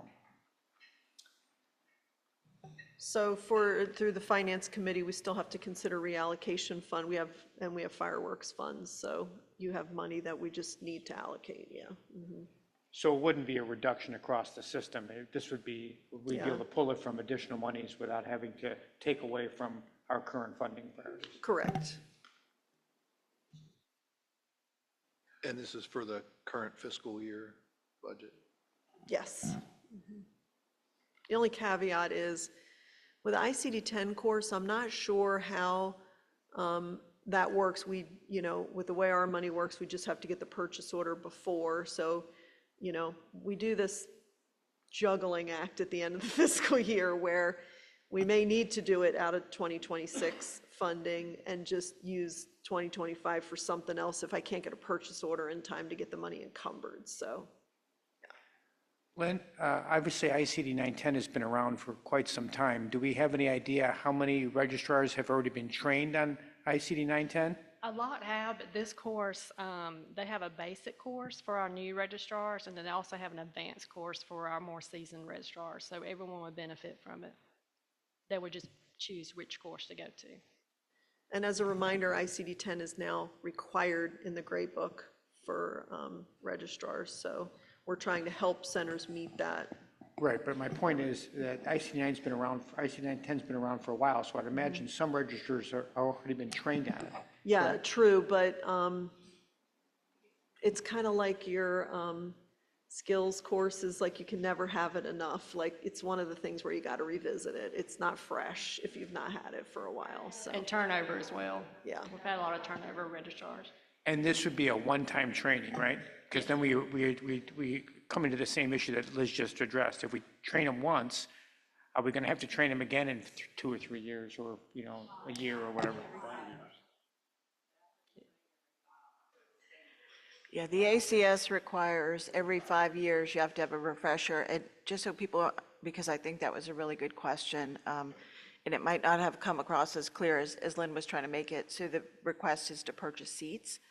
And so as people asked for one of these seats, they then can apply to take the advanced or the basic. So we're not paying somebody to come to teach a course and everybody has to take the same thing. It can meet their requirements and needs for coding. So somebody who has the experience but's close to expiring on their 5-year window, they're more likely going to take the advanced course. Some of our brand new registrars, because we do have a lot of turnover in the registry area, would take the basic course because it's their first time getting exposed to it.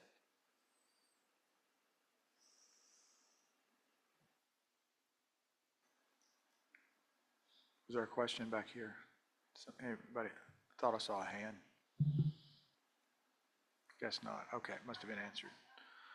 Okay, any further discussion? All right, we'll go ahead and vote then. All those in favor of Lynn's motion be aye. Aye. Any opposed? All right, the motion carries. Gabby? Anything else, Lynn? That's it. Thank you. All right, thank you.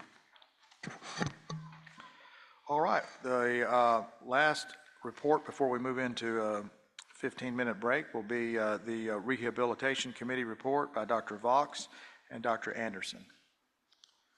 Thank you very much. Can the committee hear me? Okay.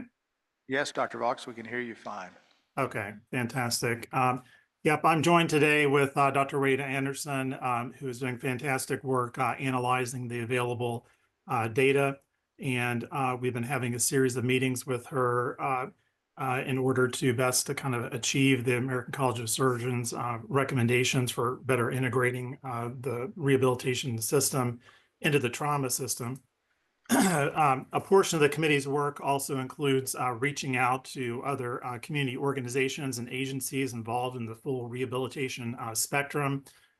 We recently met with the Side-by-Side Brain Injury Clubhouse of Georgia. This is an organization that serves approximately 100 brain injury survivors a year, could serve many more.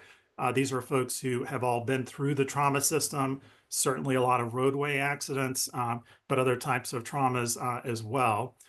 It's an important part of the rehabilitation system of care in Georgia and in many states. There are 25 such organizations throughout the country. This model is kind of post-rehabilitative care focused on community reentry, and individual injury survivors support each other. It provides caregiver support for an additional approximately 250 to 300 people that are involved in caring for these 100 folks every year. These are people who need some level of assistance with some aspects of their daily living or fully being independent. And many are able to work in various aspects over the course of the day, certainly in the clubhouse model itself. All of the clientele of the Braintree Clubhouse are involved in running that organization, doing the day-to-day chores and so forth, making the meals and that type of thing. It's very highly capital efficient, given that the Braintree survivors are supporting each other and they're providing each other social support, psychological support and so forth, re-engaging in the community and activities and so forth. And there's a small staff that guides that along. Georgia's Braintree Clubhouse has traditionally operated largely on private funding through donations, workers' compensation, and so forth, a smaller portion of state funding as well. Generally across the country, the vast majority, you'll see budgets 60, 70% from state funding. That being said, Georgia's Clubhouse, which has its own high-quality facility in Stone Mountain Village, and serves folks throughout kind of the middle region of the state down to Macon and so forth, almost closed thanks to the pandemic, which greatly affected many different community organizations, no matter how important they are. The state of Georgia did step up in funding for that organization to keep it alive, given the importance to this population, this trauma survivor population. They started receiving approximately $250,000 a year from the state's general budget. Through what appears to be a budgeting error in the last session, while it went properly through all channels, the Department of Community Health and so forth, and OPB, on the very last day, there was an organization with a similar sounding name, and we think that it was struck out at that time. Obviously, this organization is involved right now in Georgia's legislative session, lobbying on behalf of Braintree survivors in Georgia. So it's an opportune time for us to have spoken with them. We spoke with the executive director, Brian Schroeder. This organization is celebrating its 25th anniversary this year. It's founded in 1999, both by Emory and Shepherd Center is the initial donors to the organization back in 1999. It serves Braintree survivors from rehabilitation facilities across the state of Georgia, not just those from Emory and Shepherd. The purpose of highlighting this organization to you today, again, the trauma system of Georgia has been charged with the American College of Surgeons survey to look at ways to connect survivors of trauma to rehabilitative services, ultimately to community reentry and independence. And that's a spectrum. Of course, the rehab facilities that form the core of the rehab committee are kind of using medical insurance and that type of thing. That, of course, dwindles away as we're talking about the chronic phase, living years and decades and the rest of one's life with some level potentially of diminished capacity and needing some level of support. How do we get that? Either we're kind of full out supporting people in very expensive ways through Medicaid and other sources, or we're doing things that are actually can be far more highly capital efficient, where it's fewer staff required to help more people across the course of the day and connect them to different resources that get them engaged in the community where they can start to volunteer and indeed actually work sometimes in sheltered forms of employment if necessary, and this organization works with them. To sum up, kind of any ask for this commission from this, I would like to table a motion today to commend the Side by Side Braintree Clubhouse for its work and in celebration of its 25th anniversary year. and certainly an endorsement or recommendation for the state of Georgia to do what it can to continue to support this organization that's important for so many trauma survivors.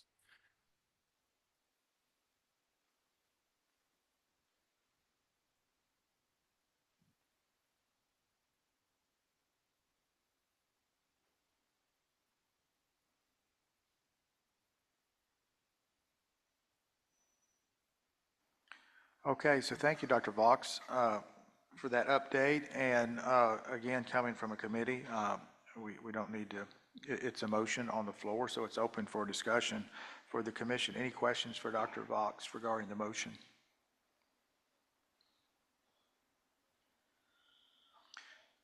Could you just state that one more time, Dr. Vox, exactly what the motion is, so we're all clear on the exact verbiage? The Trauma Commission commends the Side-by-Side Braintree Clubhouse of Georgia for its work and in celebration of its 25th anniversary year. We recommend the state of Georgia support the organization to the extent that it is able. Okay, any discussion? All right, well, we'll go ahead and vote then. All those in favor of Dr. Vox's motion, aye? Aye. Opposed? Okay, so the motion passes, Dr. Vox, and we are appreciative of their efforts, so obviously that'll come forth in the proceeding document, but make sure that verbally they understand of our appreciation. Thank you. Now passing along to Dr. Rita Anderson. Great. So I am Rita Anderson. I'm a scientist at Shepherd Center where I get to lead a lot of our analytics. And so I was brought into this group to do some analysis of the rehabilitation data. Today I'm not going to present on those findings, but I am going to talk briefly about the goals of the analytics and what was accomplished in what timeline and how that was derived. Tomorrow during the GQIP meeting is when the presentation of findings will occur. I promise lots of cool tables and graphs for those of you who are into that. I just briefly want to talk about the 5 goals that were outlined for this analysis. I don't know if it is possible. They're on slide 3. Oh, phenomenal, great. So I just want to identify what the different goals are, but prior to doing that, I just want to briefly mention that something that's unique about this analysis is it's clinician-driven, not clinician-informed. And so every single one of these goals was outlined by different specialists who are on the rehabilitation division and really was informed in an iterative framework. So I would take analysis to them, they would give feedback, ask for expansions, versus most analytics are often done with a general question, and then we just hope we get it right as analysts and researchers. So this allows for a much more robust understanding of findings. It also means that there's a lot more findings because almost always good analysis drives more analysis. And so the big 5 goals that we were hoping to accomplish, and we did accomplish, the first 2 were identified in the November meeting, and from that meeting, we identified 3 additional goals. So goal 1 was just to basically understand what are our patient demographics, what medical treatment and discharge location for all people that are in the database, not just the rehab patients. Then second is to do a subgroup analysis, so identifying very specific patient subgroups to determine if there's differences in those aforementioned topical areas, so we can really understand not just what is it for everyone in the database, but what is it like, what is the distribution for traumatic brain injuries, spinal cord injuries, pediatrics, burns, and amputees.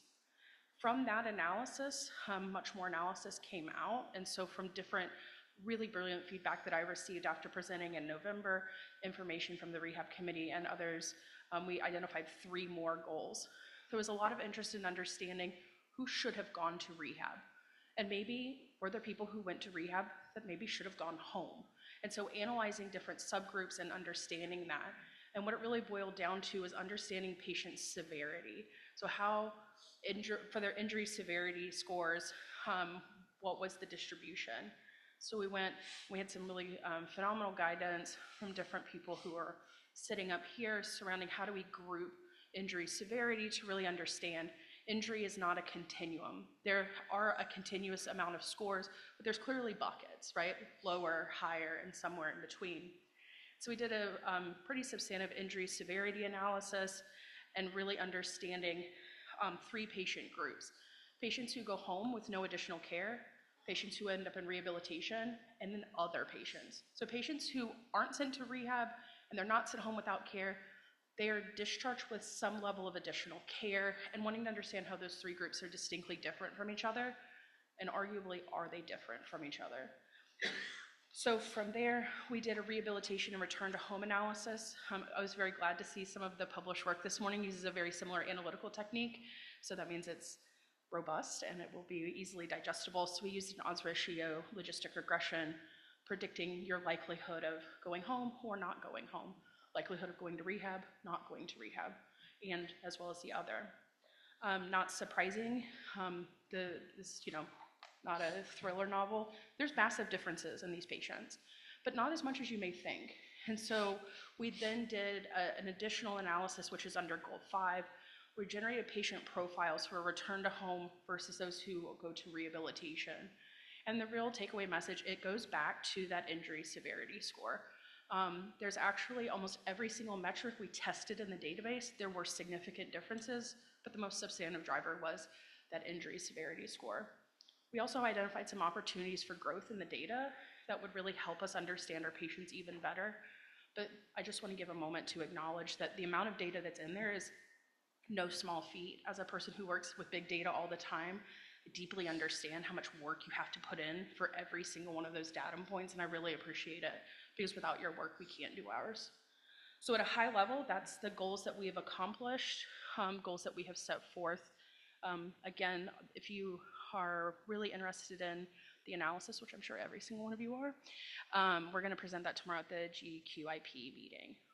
And then if you have any questions, generally, I would be happy to answer them, and I think Dr. Vox is still here to also answer questions.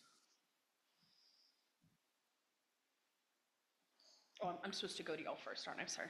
Thank you, Dr. Anderson. That's quite a lot of work, and we appreciate all the hard work. And so I think we're just really getting our toe in the water here on where we're going to go with this. But really, thank you so much for all the work, and Dr. Vox as well. Any questions for Dr. Anderson? I think you're all doing a great job of getting this organized, and we appreciate it. Thank you. The division's been great. The amount of feedback and insights that y'all have given, those of y'all in the audience have given, and that committee has been invaluable. This work wouldn't have gotten halfway as far without that, so we really appreciate it. Very good. Thank you. Well, this time we're actually running, believe it or not, 15 minutes ahead, so we'll take a 15-minute break and then reconvene about 10:46. All right, if I could get everyone to take their seats, we'll go ahead and get started. So the first committee report of the second half of our meeting this morning will be the Trauma Administrators Committee, Dr. Walker.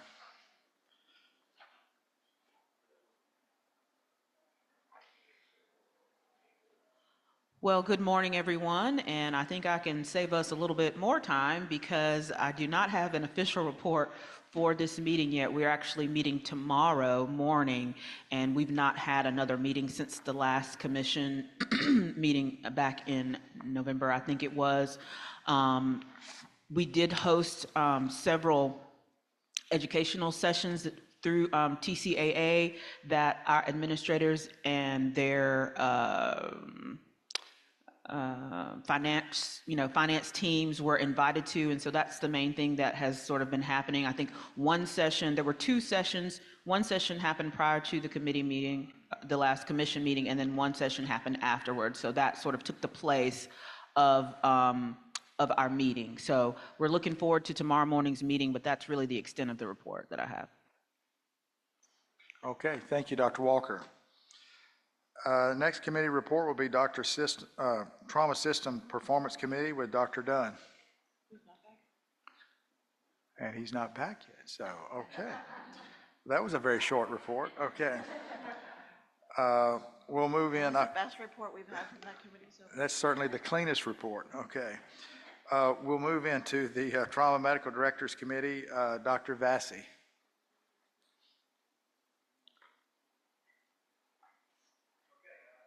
My report will be quite as brief as the one that we just heard, but pretty close.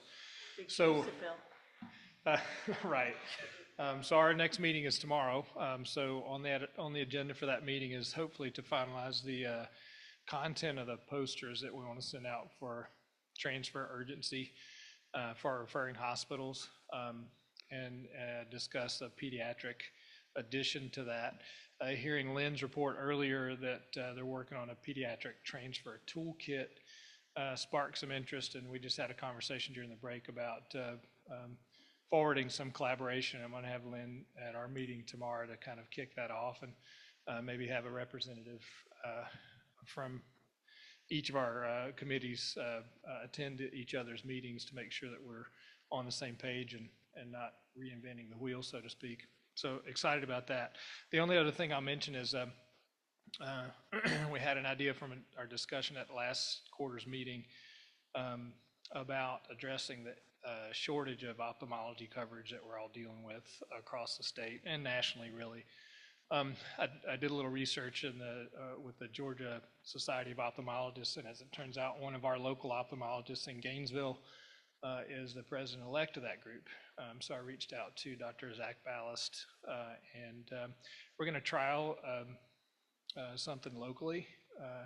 He's agreed to do a presentation on ophthalmologic emergencies.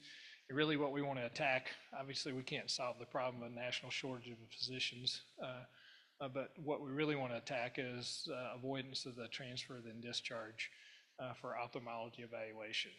So we're going to start small with ophthalmologic emergencies so that we know what we need to worry about and what we don't as trauma providers. We're going to start locally, and I'm hopeful that we'll be able to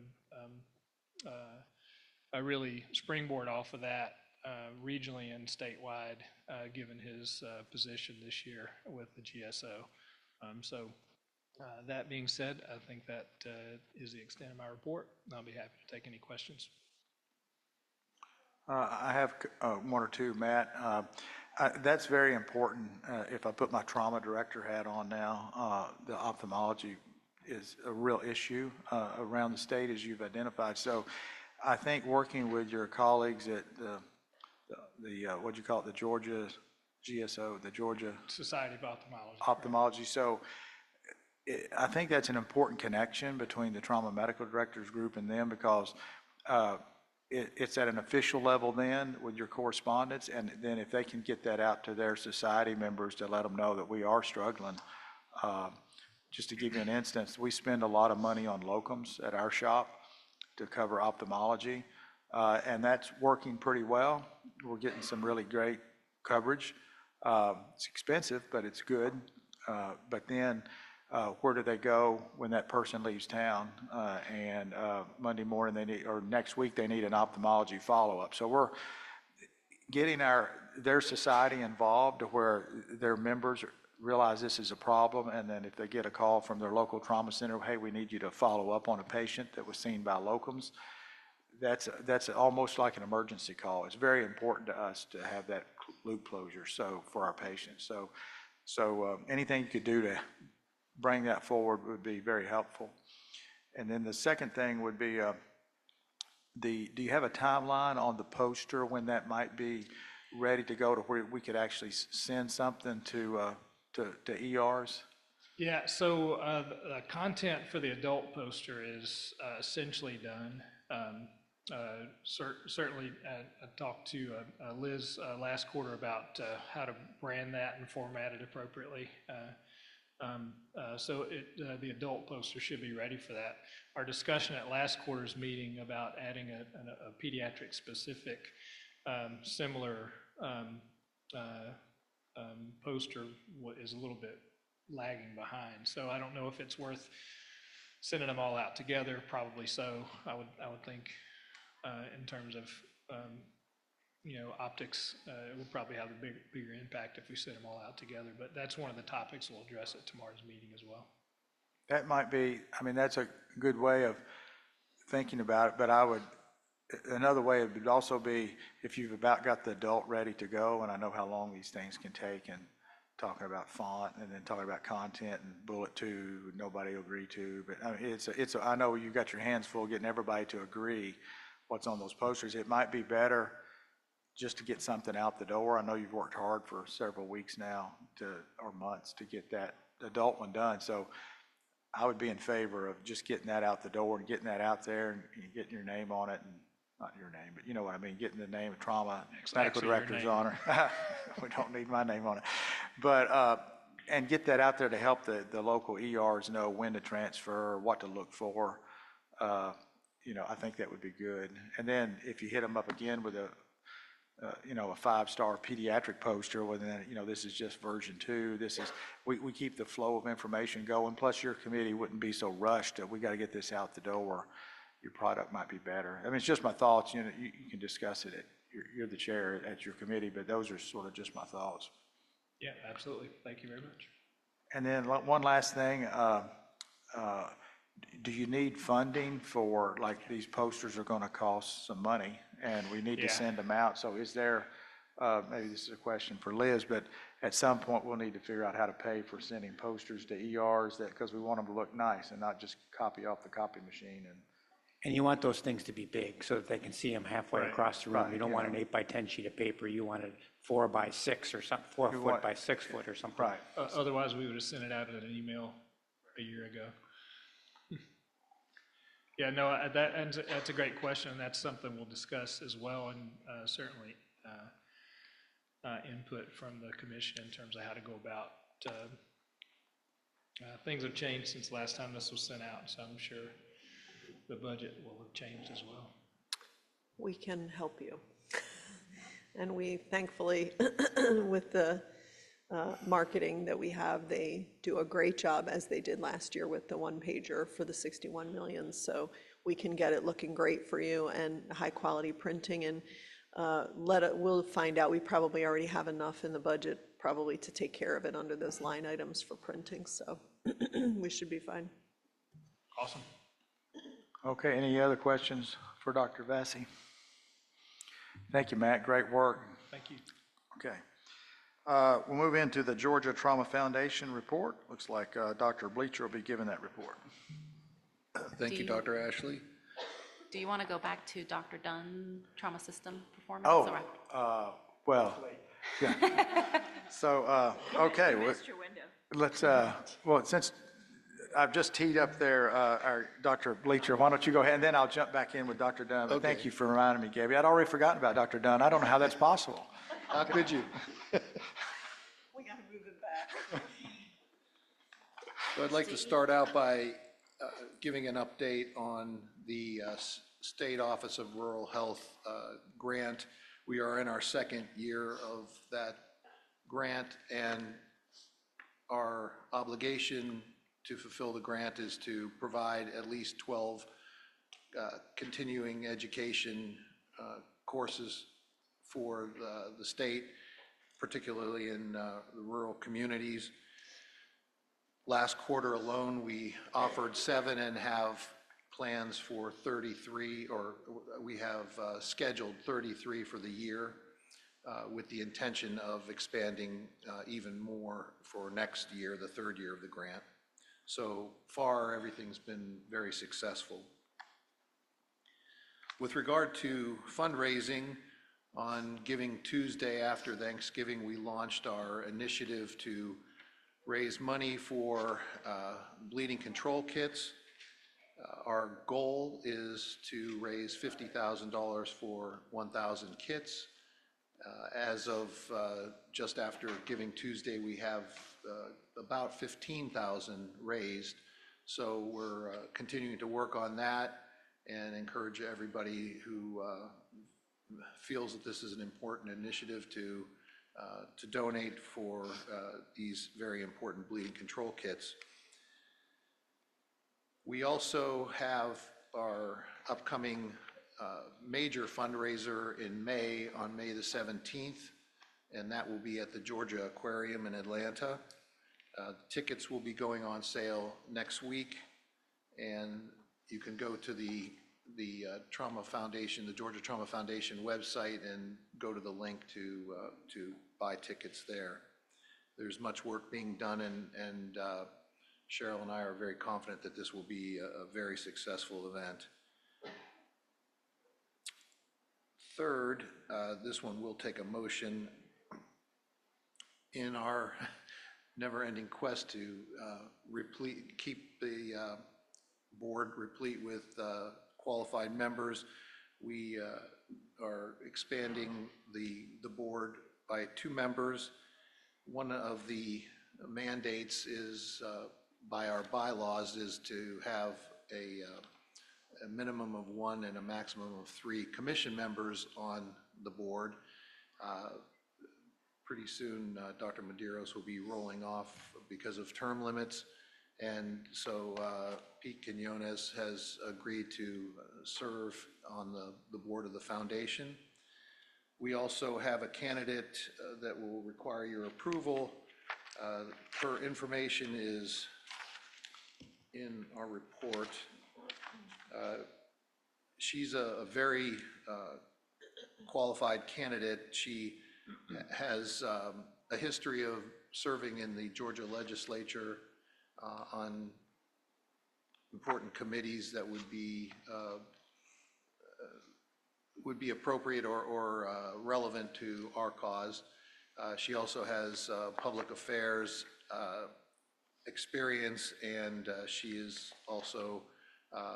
also works in advocacy. I think she would be a great addition to the board. Her name is Terry Anulowitz, and her information is here. So you could read more details about her bio. And I will ask for a vote to approve her on the board.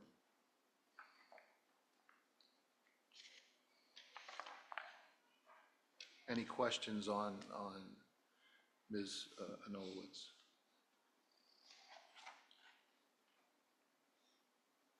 Any questions for Dr. Bleacher? Great work. We're looking forward to the next gala, so it should be fun.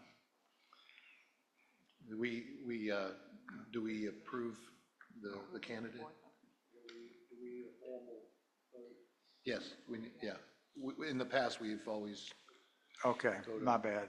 We don't need a motion since it's coming from Dr. Bleacher. So I'll open it for discussion. Any comments or questions for Dr. Bleacher?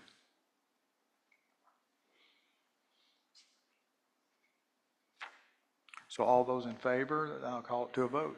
Aye? Aye. Opposed? Oh, okay. Abstention from Pete. Okay, Gabby. All right. Thank you. Our last item on our report is the foundation grants. We are very excited to have completed our first iteration of awarding grants for trauma in the state.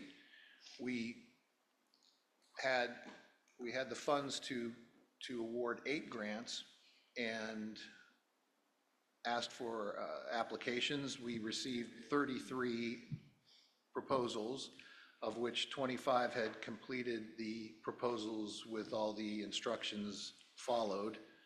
We enlisted a group of external reviewers who reviewed these proposals in a blinded way, and they scored the proposals, giving us 8 winners. And so Cheryl is going to announce those winners, and I will give them their checks.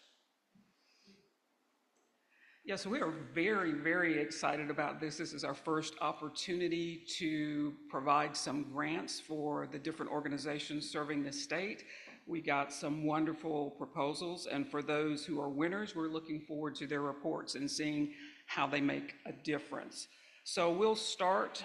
This is just an alphabetical order of how we named their grants, or either how they named their grants.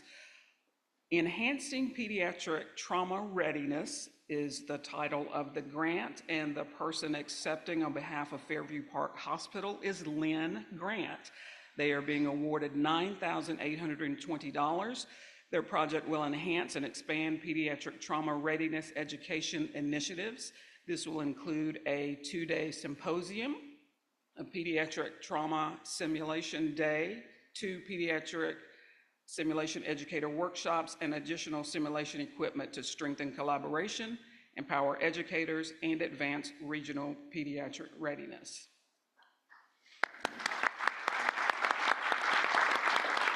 Second, expanding the MCI multiverse. This grant was submitted by Rick Ellis on behalf of Region 5 Trauma Education and Outreach Team.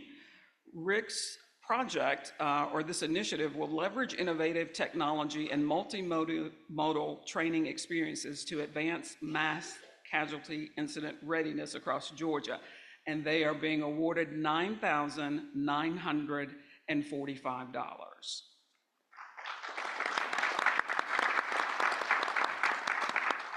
The next initiative being awarded funds is the Honor Initiative, and Terry Cobb is going to be accepting this check on behalf of these folks from Central Georgia EMS Directors Association. It's for $7,500, and the initiative provides a structured opportunity for acknowledgement and reflection to EMS, fire, and law enforcement personnel following impactful trauma fatalities. It's designed to provide encouragement and solace to first responders. Thank you, Terry.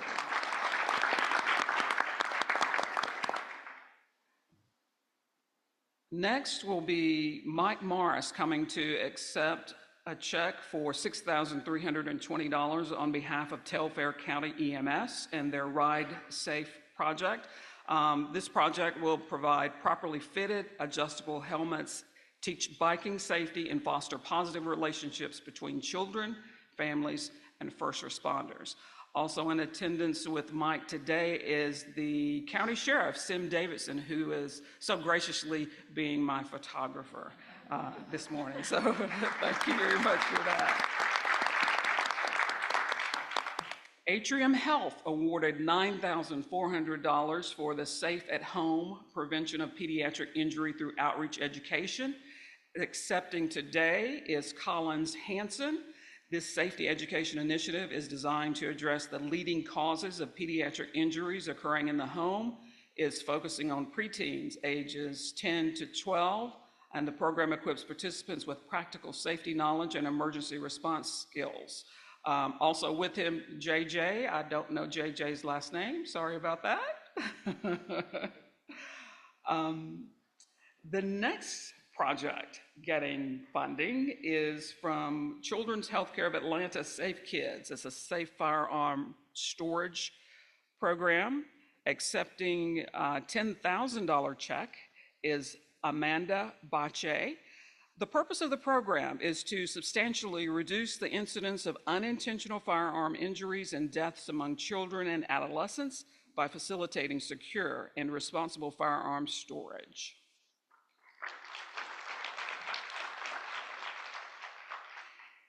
Erin Sunshine is here on behalf of Lanier Technical College. They're getting $9,990 for a TECC course. The project aims to deliver the National EMS Association's Trauma Emergency Casualty Care class for up to 60 EMS practitioners and police officers, enhancing their skills in managing trauma emergencies effectively. And finally, we will wrap things up giving a check to Jorge Roque Jr., or Roque Jr. He is with Pillar EMS Academy. It's for a trauma grant project, $9,950. The project addresses the critical gap in trauma education by offering pre-hospital trauma life support for first responders. They'll offer the training at no cost and focus on fire department recruits and extending support to underserved volunteer fire departments. So we're just going to get a picture right quick.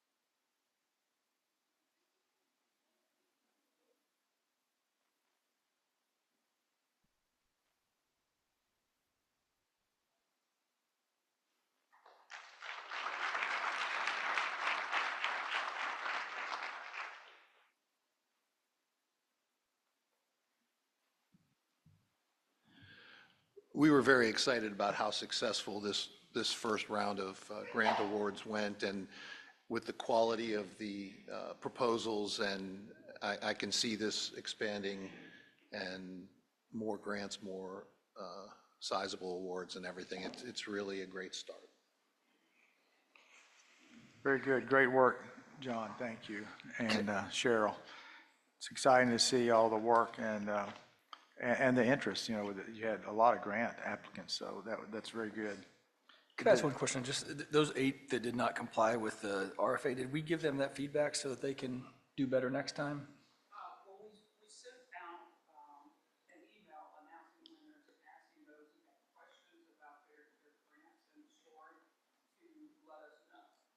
We did have a few people who did ask questions and then respond. There's still opportunity for those who did not know the process, and we'll have to share it. Yeah, it might just be nice to give those 8 that direct feedback so that they can know what they did wrong. They may not understand that, so just a thought. Thank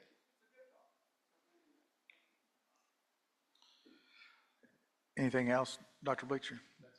Okay. All right, we'll move into the Trauma Systems Performance Committee. Dr. Dunn. Thank you, Dr. Ashley. I'm excited to give our report this month. A lot of work has been going on the System Performance Committee, and I appreciate all the help my fellow partners on the committee have contributed to that. As you heard that Nick presented the data, which was really started by Dr. Bulger and her initial work on the 5 states. So I think, as you can see, that platform has a lot of use for us in the state of Georgia from a planning perspective and a communication with our legislatures.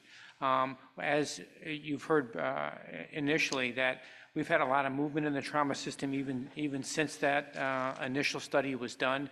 And I can see how this is going to be helpful in the future for us.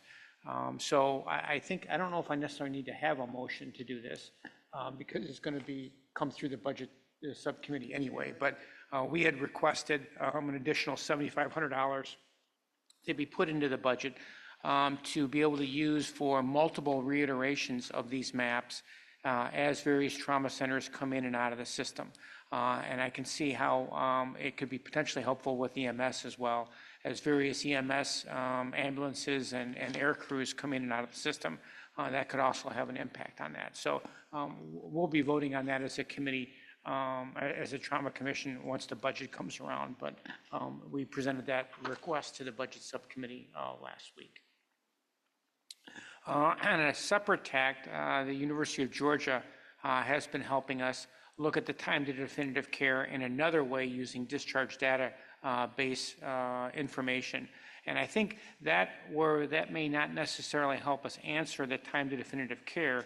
It will help us look at a deficit in the data that we have as how many of these people are actually going to non-trauma centers, how many of the people with injury ICD-9 codes, how many of those people are actually ended up at non-trauma centers. And I think this part of that project will help us be able to get better visualization on that to see how well we're doing with triaging the system as a state. So that work is still ongoing. And it's one thing I've learned from this is it's not everyone thinks the way we think, and not everyone speaks the way trauma surgeons think. So trying to help educate our PhD colleagues on the types of definitions that we're used to from a healthcare community, but if you're not in that space, you may not understand what those definitions mean. So that's been a work in progress. But I'm excited about and hopeful that we're going to get some valuable data at this probably within the next 6 months to a year, I think.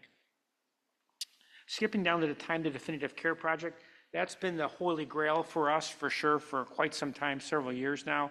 And Dr. Ashley's group in Macon started a study looking at just from Region 5, and then Region 9, my shop, tagged onto that study. That study is now complete.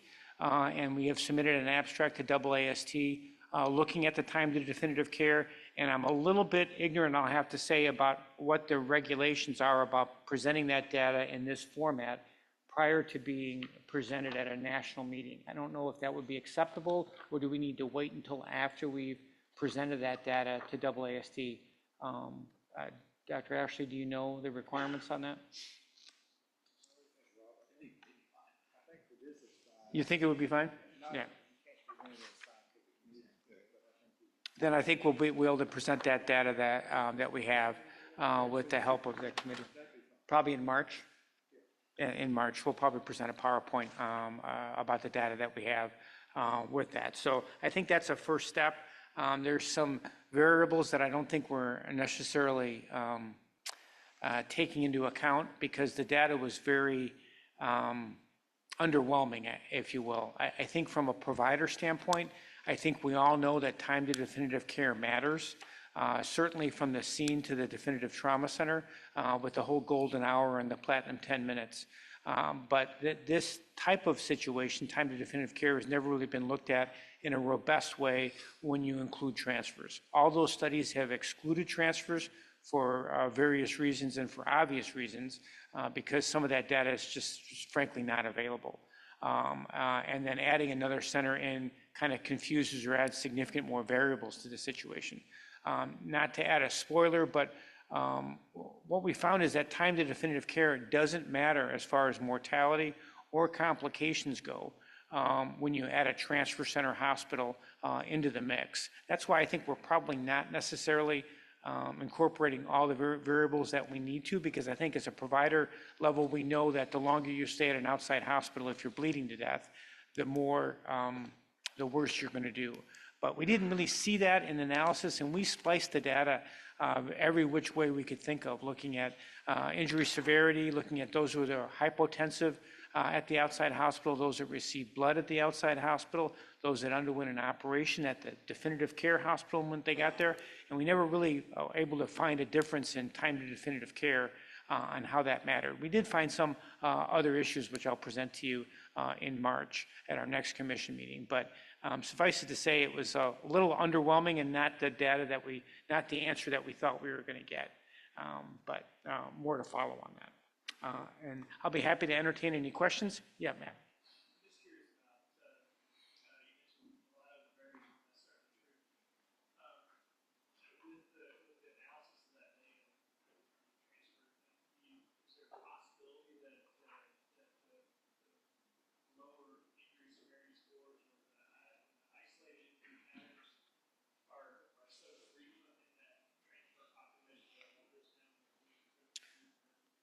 That was our concern, and that's why we looked at just ISS codes, greater than 25, or even AIS codes of, greater than 3 in head injury and chest and an abdomen, trying to ferret out that data. But you're right, there are a lot of, the vast majority of patients that are presented from transfers are lower injury severity for sure. But we tried to look at that data just from a severe injury standpoint. We still didn't see a difference.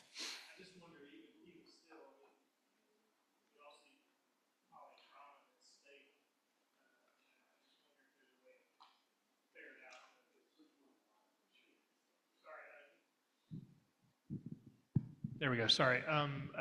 Just to repeat the first part of that, I still wonder if there's a way to ferret out the unstable polytrauma patient. Yeah, we looked at that as well. People who were hypotensive at the outside hospital, people that required blood transfusions at the outside hospital because they were hypotensive. And we looked at all those because we had the same exact questions as you did, and we were unable to come. I think there's a variable that we're not, or a couple of variables we're not including or thinking about. But it looks like, at least on the surface level, that in general, our outside hospitals are doing a good job at stabilizing these patients and prior to getting them to the level 1 center. But we've all experienced that, the isolated case where if they would have only gotten to me sooner, they would have, done better. So I still think there's some work that needs to be done. And once I present the full data to you guys, I'd be very interested in your feedback as to what are the things that we're not thinking of. Thanks, Dr. Dunn. Yeah, great work on this. I think we're all looking forward to the data that you have. One of my questions was how, overall percentage of patients of transfers were you able to grasp, like be able to include in your study? I know that Gina and I have kind of been looking at Arbormetrics, and it's hard to get the full kind of from ditch to door to door. I think you mentioned that, but are you having to exclude a lot of patients? Well, yes, and that's a great point. That's a great point. We excluded a vast majority of patients due to inadequate data.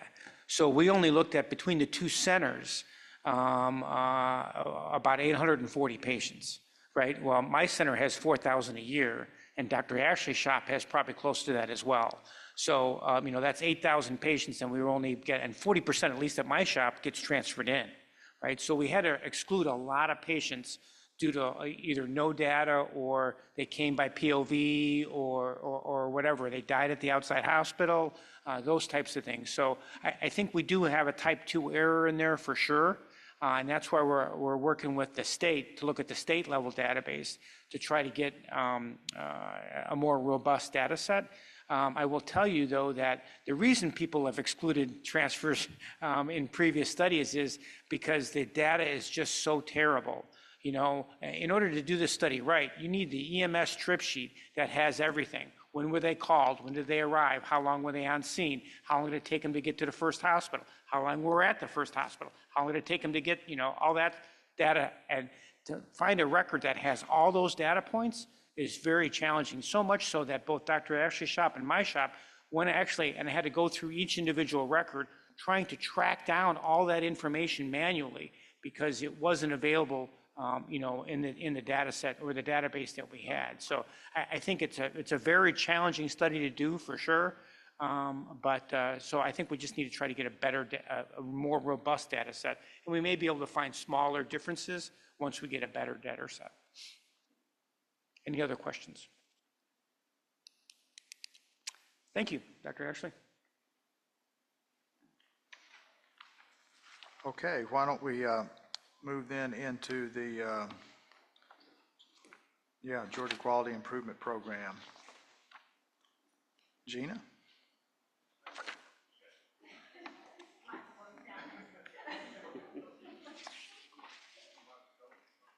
I know. I was like, oh, sit down. Thank you very much. All right. Still good morning. Now, my full report is in your packet, but the highlights, the work groups are still at work. The VTE work group, Dr. Galloway is actually going to, our research scholar is going to present on his completed data analysis on the VTE prophylaxis tomorrow. For the group, and then that work group is going to work on a statewide guideline that we can kind of present and share. That's kind of the next part of the project that they want to work on. The time to care work group has not met again since the last commission meeting, just due to scheduling conflicts. It's a tough group to kind of get together. The co-chairs are very busy, so we're going to work on that. The benchmarking platform and Data Central site, we've got first, second, and third quarter of 2024 data available, and we'll soon have all of 2024 data available. The next download is due on March 3rd, so in just a few weeks. The risk-adjusted modeling is moving forward. We are a tad bit behind, but we actually hope to have it loaded in UAT, which is our testing site, to see it at the end of February. So that is coming up very quickly, and there is a full timeline in your packets as well to review with that. And then we will start working on the VTE prophylaxis process measure in Arbormetrics. So we have a draft of that, and we'll be getting that up and loaded. We've still been working with the attorney to work on our policy work and for the PSO, so that's ongoing. We have our winter meeting tomorrow, so look forward to that. And we're actively working on summer meeting venues, and for that, our NISQIP collaborative side meets actually on March 21st at the Emory Conference Center Hotel. Exciting announcement that we actually have is that we've had some GQIP leadership additions. So I'm pleased to announce that we have the addition of an associate trauma medical director to add some bandwidth to Dr. Todd as we have so much work going on. So that is Dr. Alexis Smith, and I do know that she is here, so you can wave. Do that. And we also are adding a Director of Quality, Analytics, and Research with Dr. Patricia Ayoung-Chi. She will be here tomorrow. And she is full of data knowledge, and she and Dr. Smith will be working with Arbormetrics. They'll be joining our bi-monthly meetings and working with the UAT and the kickoff of the risk adjustment. So very excited to have that. So, and their bios are in your packet for that as well. So happy to entertain any questions. Very good, Gina. That's a lot of good work, and glad we've got some extra folks on board to help us analyze all that data. So very good. Any questions for Gina? Okay, thank you. All right, we'll move into the Office of EMS and Trauma with Stacy Smith.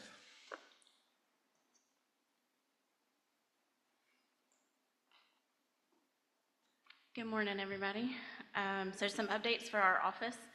We completed 2024 with 5 consultation visits for level 4s and 3 centers. We're doing consultative visits to help with prepare with designation. We can do any center, so if you would like to schedule any consultation in 2025, please reach out to me. There were 3 successful designation visits for level 4 centers completed in 2024. In 2024, overall, the state, we had 10 designated centers, whether it be ACS or through the state. Some upcoming facilities, we're seeking to, or hoping to designate 3 more level 4 centers in 2025. So we are working with them and hopefully get them back on track and get them designated. This is going to kind of go in reference to Nick's report when he was talking about that area in South Georgia that's pretty vacant with trauma centers. So we are excited that Satilla, they're in Ware County, they are seeking to become a level 4 center. They have capabilities to be a level 3. So they want to get level 4, be designated, and then they're going to work on getting ACS verified as a level 3. Hopefully between 2027 and 2028, they could possibly be a level 3 center. That's the big county that's right there in the middle. They're 59 miles from Brunswick, so I know Nick had looked at Brunswick being a center, but this would be kind of in between Valdosta and Brunswick. So that would be a huge benefit to have Satilla on board, and they want to be designated as level 4 this year, and they've already been working on that. Secondary to that area down there is Coffee County, and Coffee County is brand new working on becoming a center, but they want to become a level 4 center. So that would be a huge benefit to that kind of vacant trauma desert over there in the south east corner. Then I want to congratulate, we talked about this yesterday, but Morgan Medical Center was redesignated for a level 4, and Grady Byrne obtained their ABA verification. So congrats to them. Some challenges with the level 4 centers, we're just waiting to see what the new ACS standards are. They're supposed to come out next month for public comment, so we're waiting to see what those look like and then see how they're going to be implemented in the future. Then we're going to move into kind of our registry and data. The 2025 schema for ImageTrend was sent in December, so we are waiting on ESO to prepare that schema file, and it will be sent to Office of EMS and Trauma and GQIP for approval. And once approved, ESO will estimate that their final rollout will be 90 to 180 days to complete. Also, ImageTrend acquired Biospatial to bring together quality data collection and analytics to meet the increasing demand of their customers. The company will integrate Biospatial software into ImageTrend platform. We are looking forward to the advancements as these 2 companies merge to enhance ImageTrend. The 2025 Georgia Trauma Registry criteria is aligned with the 2025 NTDS criteria. The 2025 annual registry maintenance is complete. Thank you, Marie, for all your hard work on getting all the EMS agencies, all the hospitals' addresses into the new ESO platform that Grady is currently working with and piloting. And then along with that, we learned in the 2023 image trend registry data, the ESO ITDX file limits the number of EMS records. So ESO is working on a solution, and hopefully for the 2026 schema, it will bring all those EMS imports back in. The last two items, we do have our EC3 conference. It's our cardiovascular conference that we put on. It's on March 14th, so that link is in your paper. And then I wanted to mention something about pediatric readiness. I've heard that being discussed today. We are designating centers as pediatric ready centers. We already have designated 3 this year. If you want to reach out to Sam Sindelar, or you can reach out to April and she can connect you with Sam, you can get designated as a pediatric readiness center, and this will help you with that standard 2.6. It's for levels 1 through 3. It is a type 1 deficiency, so if you're looking for more assistance or help with that standard, the pediatric readiness designation could help your center with that. Any other questions? Any questions for Stacy? All right, well, thank you, Stacy. Appreciate it. Okay, as of this time, I have no new business that I'm aware of. Is there anything, commission members or Liz, that came in that I don't know about? No, I just wanted to point out, you do have a MAG report in your packet, just an update on their activities for your review. Okay. All right. Dr. Ashley? Yes. I just thought of something. It wasn't in my report, but I just wanted to remind everybody that next week on February 26th, we have Trauma Awareness Day at the Capitol. And it would be terrific if we were very robustly represented on all levels from the trauma community to get face-to-face with legislators, and also we will be receiving a proclamation. Right, Yeah. there, thank you. For the work that the Trauma Commission does. Thank you. Okay, that is very important. Is there anything you or Cheryl want to mention about time, or when you want us there, or any like advertisement kind of thing? This time to get the word out. I know a lot of emails have already gone out and stuff, but just want to make sure everybody knows what's going on.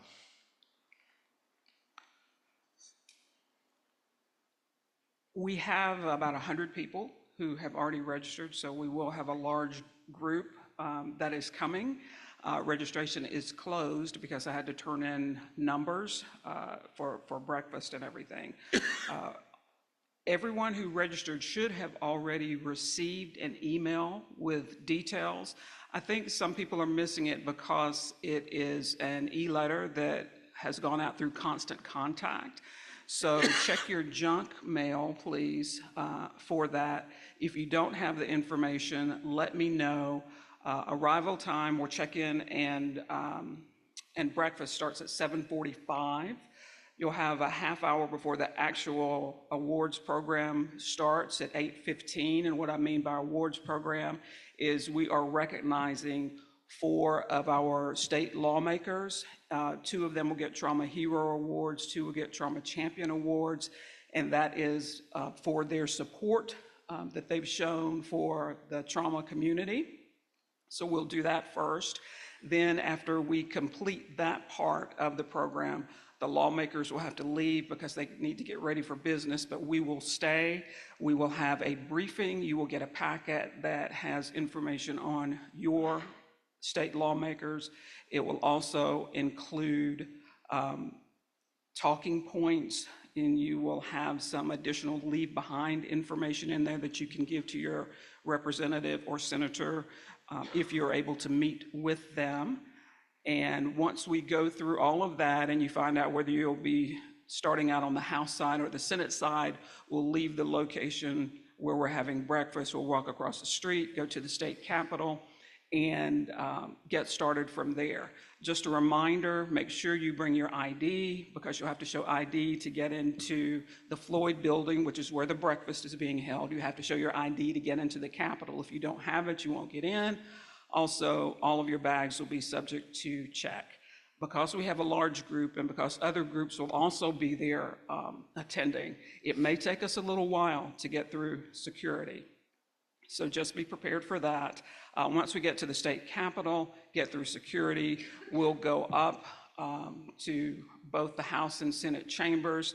There will be some people who will be able to get in and see and hear them read the proclamation for Trauma Awareness Day. We are limited on the number of folks who can get in, but we'll try to have representatives from each of the facilities that is sending someone who is able to get into the Senate or House gallery. They'll make a presentation from the floor recognizing Trauma Awareness Day. After that, we will be working the rope line, and we'll be spending about an hour to an hour and a half working the rope line. And what that simply means is that you'll be outside of the chambers. You get to fill out a little slip that says which of the representatives or senators you would like to meet with. That goes into the chamber. They give it to that particular politician, and we cross our fingers and hope that they come out to see us. And we'll do that when they come out. There is no specific ask this year. What we will be doing is saying thank you for your support. And you are going to be lucky, as I'm told, this is my first time doing it, but we have a former state senator on our board who says you will be lucky if you get a minute worth of time with your lawmaker. It really just depends on what's going on, and that changes from moment to moment. So don't be disappointed if you don't get to spend a whole lot of time with them. We just want to be there in full force, and one of the ways that they'll be able to recognize us is by attire. We are asking the doctors, or if there's anyone else who works with a white coat on, to please wear your white coat. For everyone else, please wear an item of red clothing. We will also give you a big trauma red ribbon to wear on that day, so they will be able to know that we're there. Any questions? Okay, thank you. Thank you, Cheryl, for that update. Very important for us to be there, and they do notice when we're there, so thank you all for setting that up. Okay, any other new business or comments? Lunch is ready outside. I'm told that lunch is ready, so can I get a motion to adjourn? Motion to adjourn. Second? Second. All right, again, thanks to staff for making this such a great meeting and all your hard work. We appreciate you, and thanks for everyone for coming. We stand adjourned.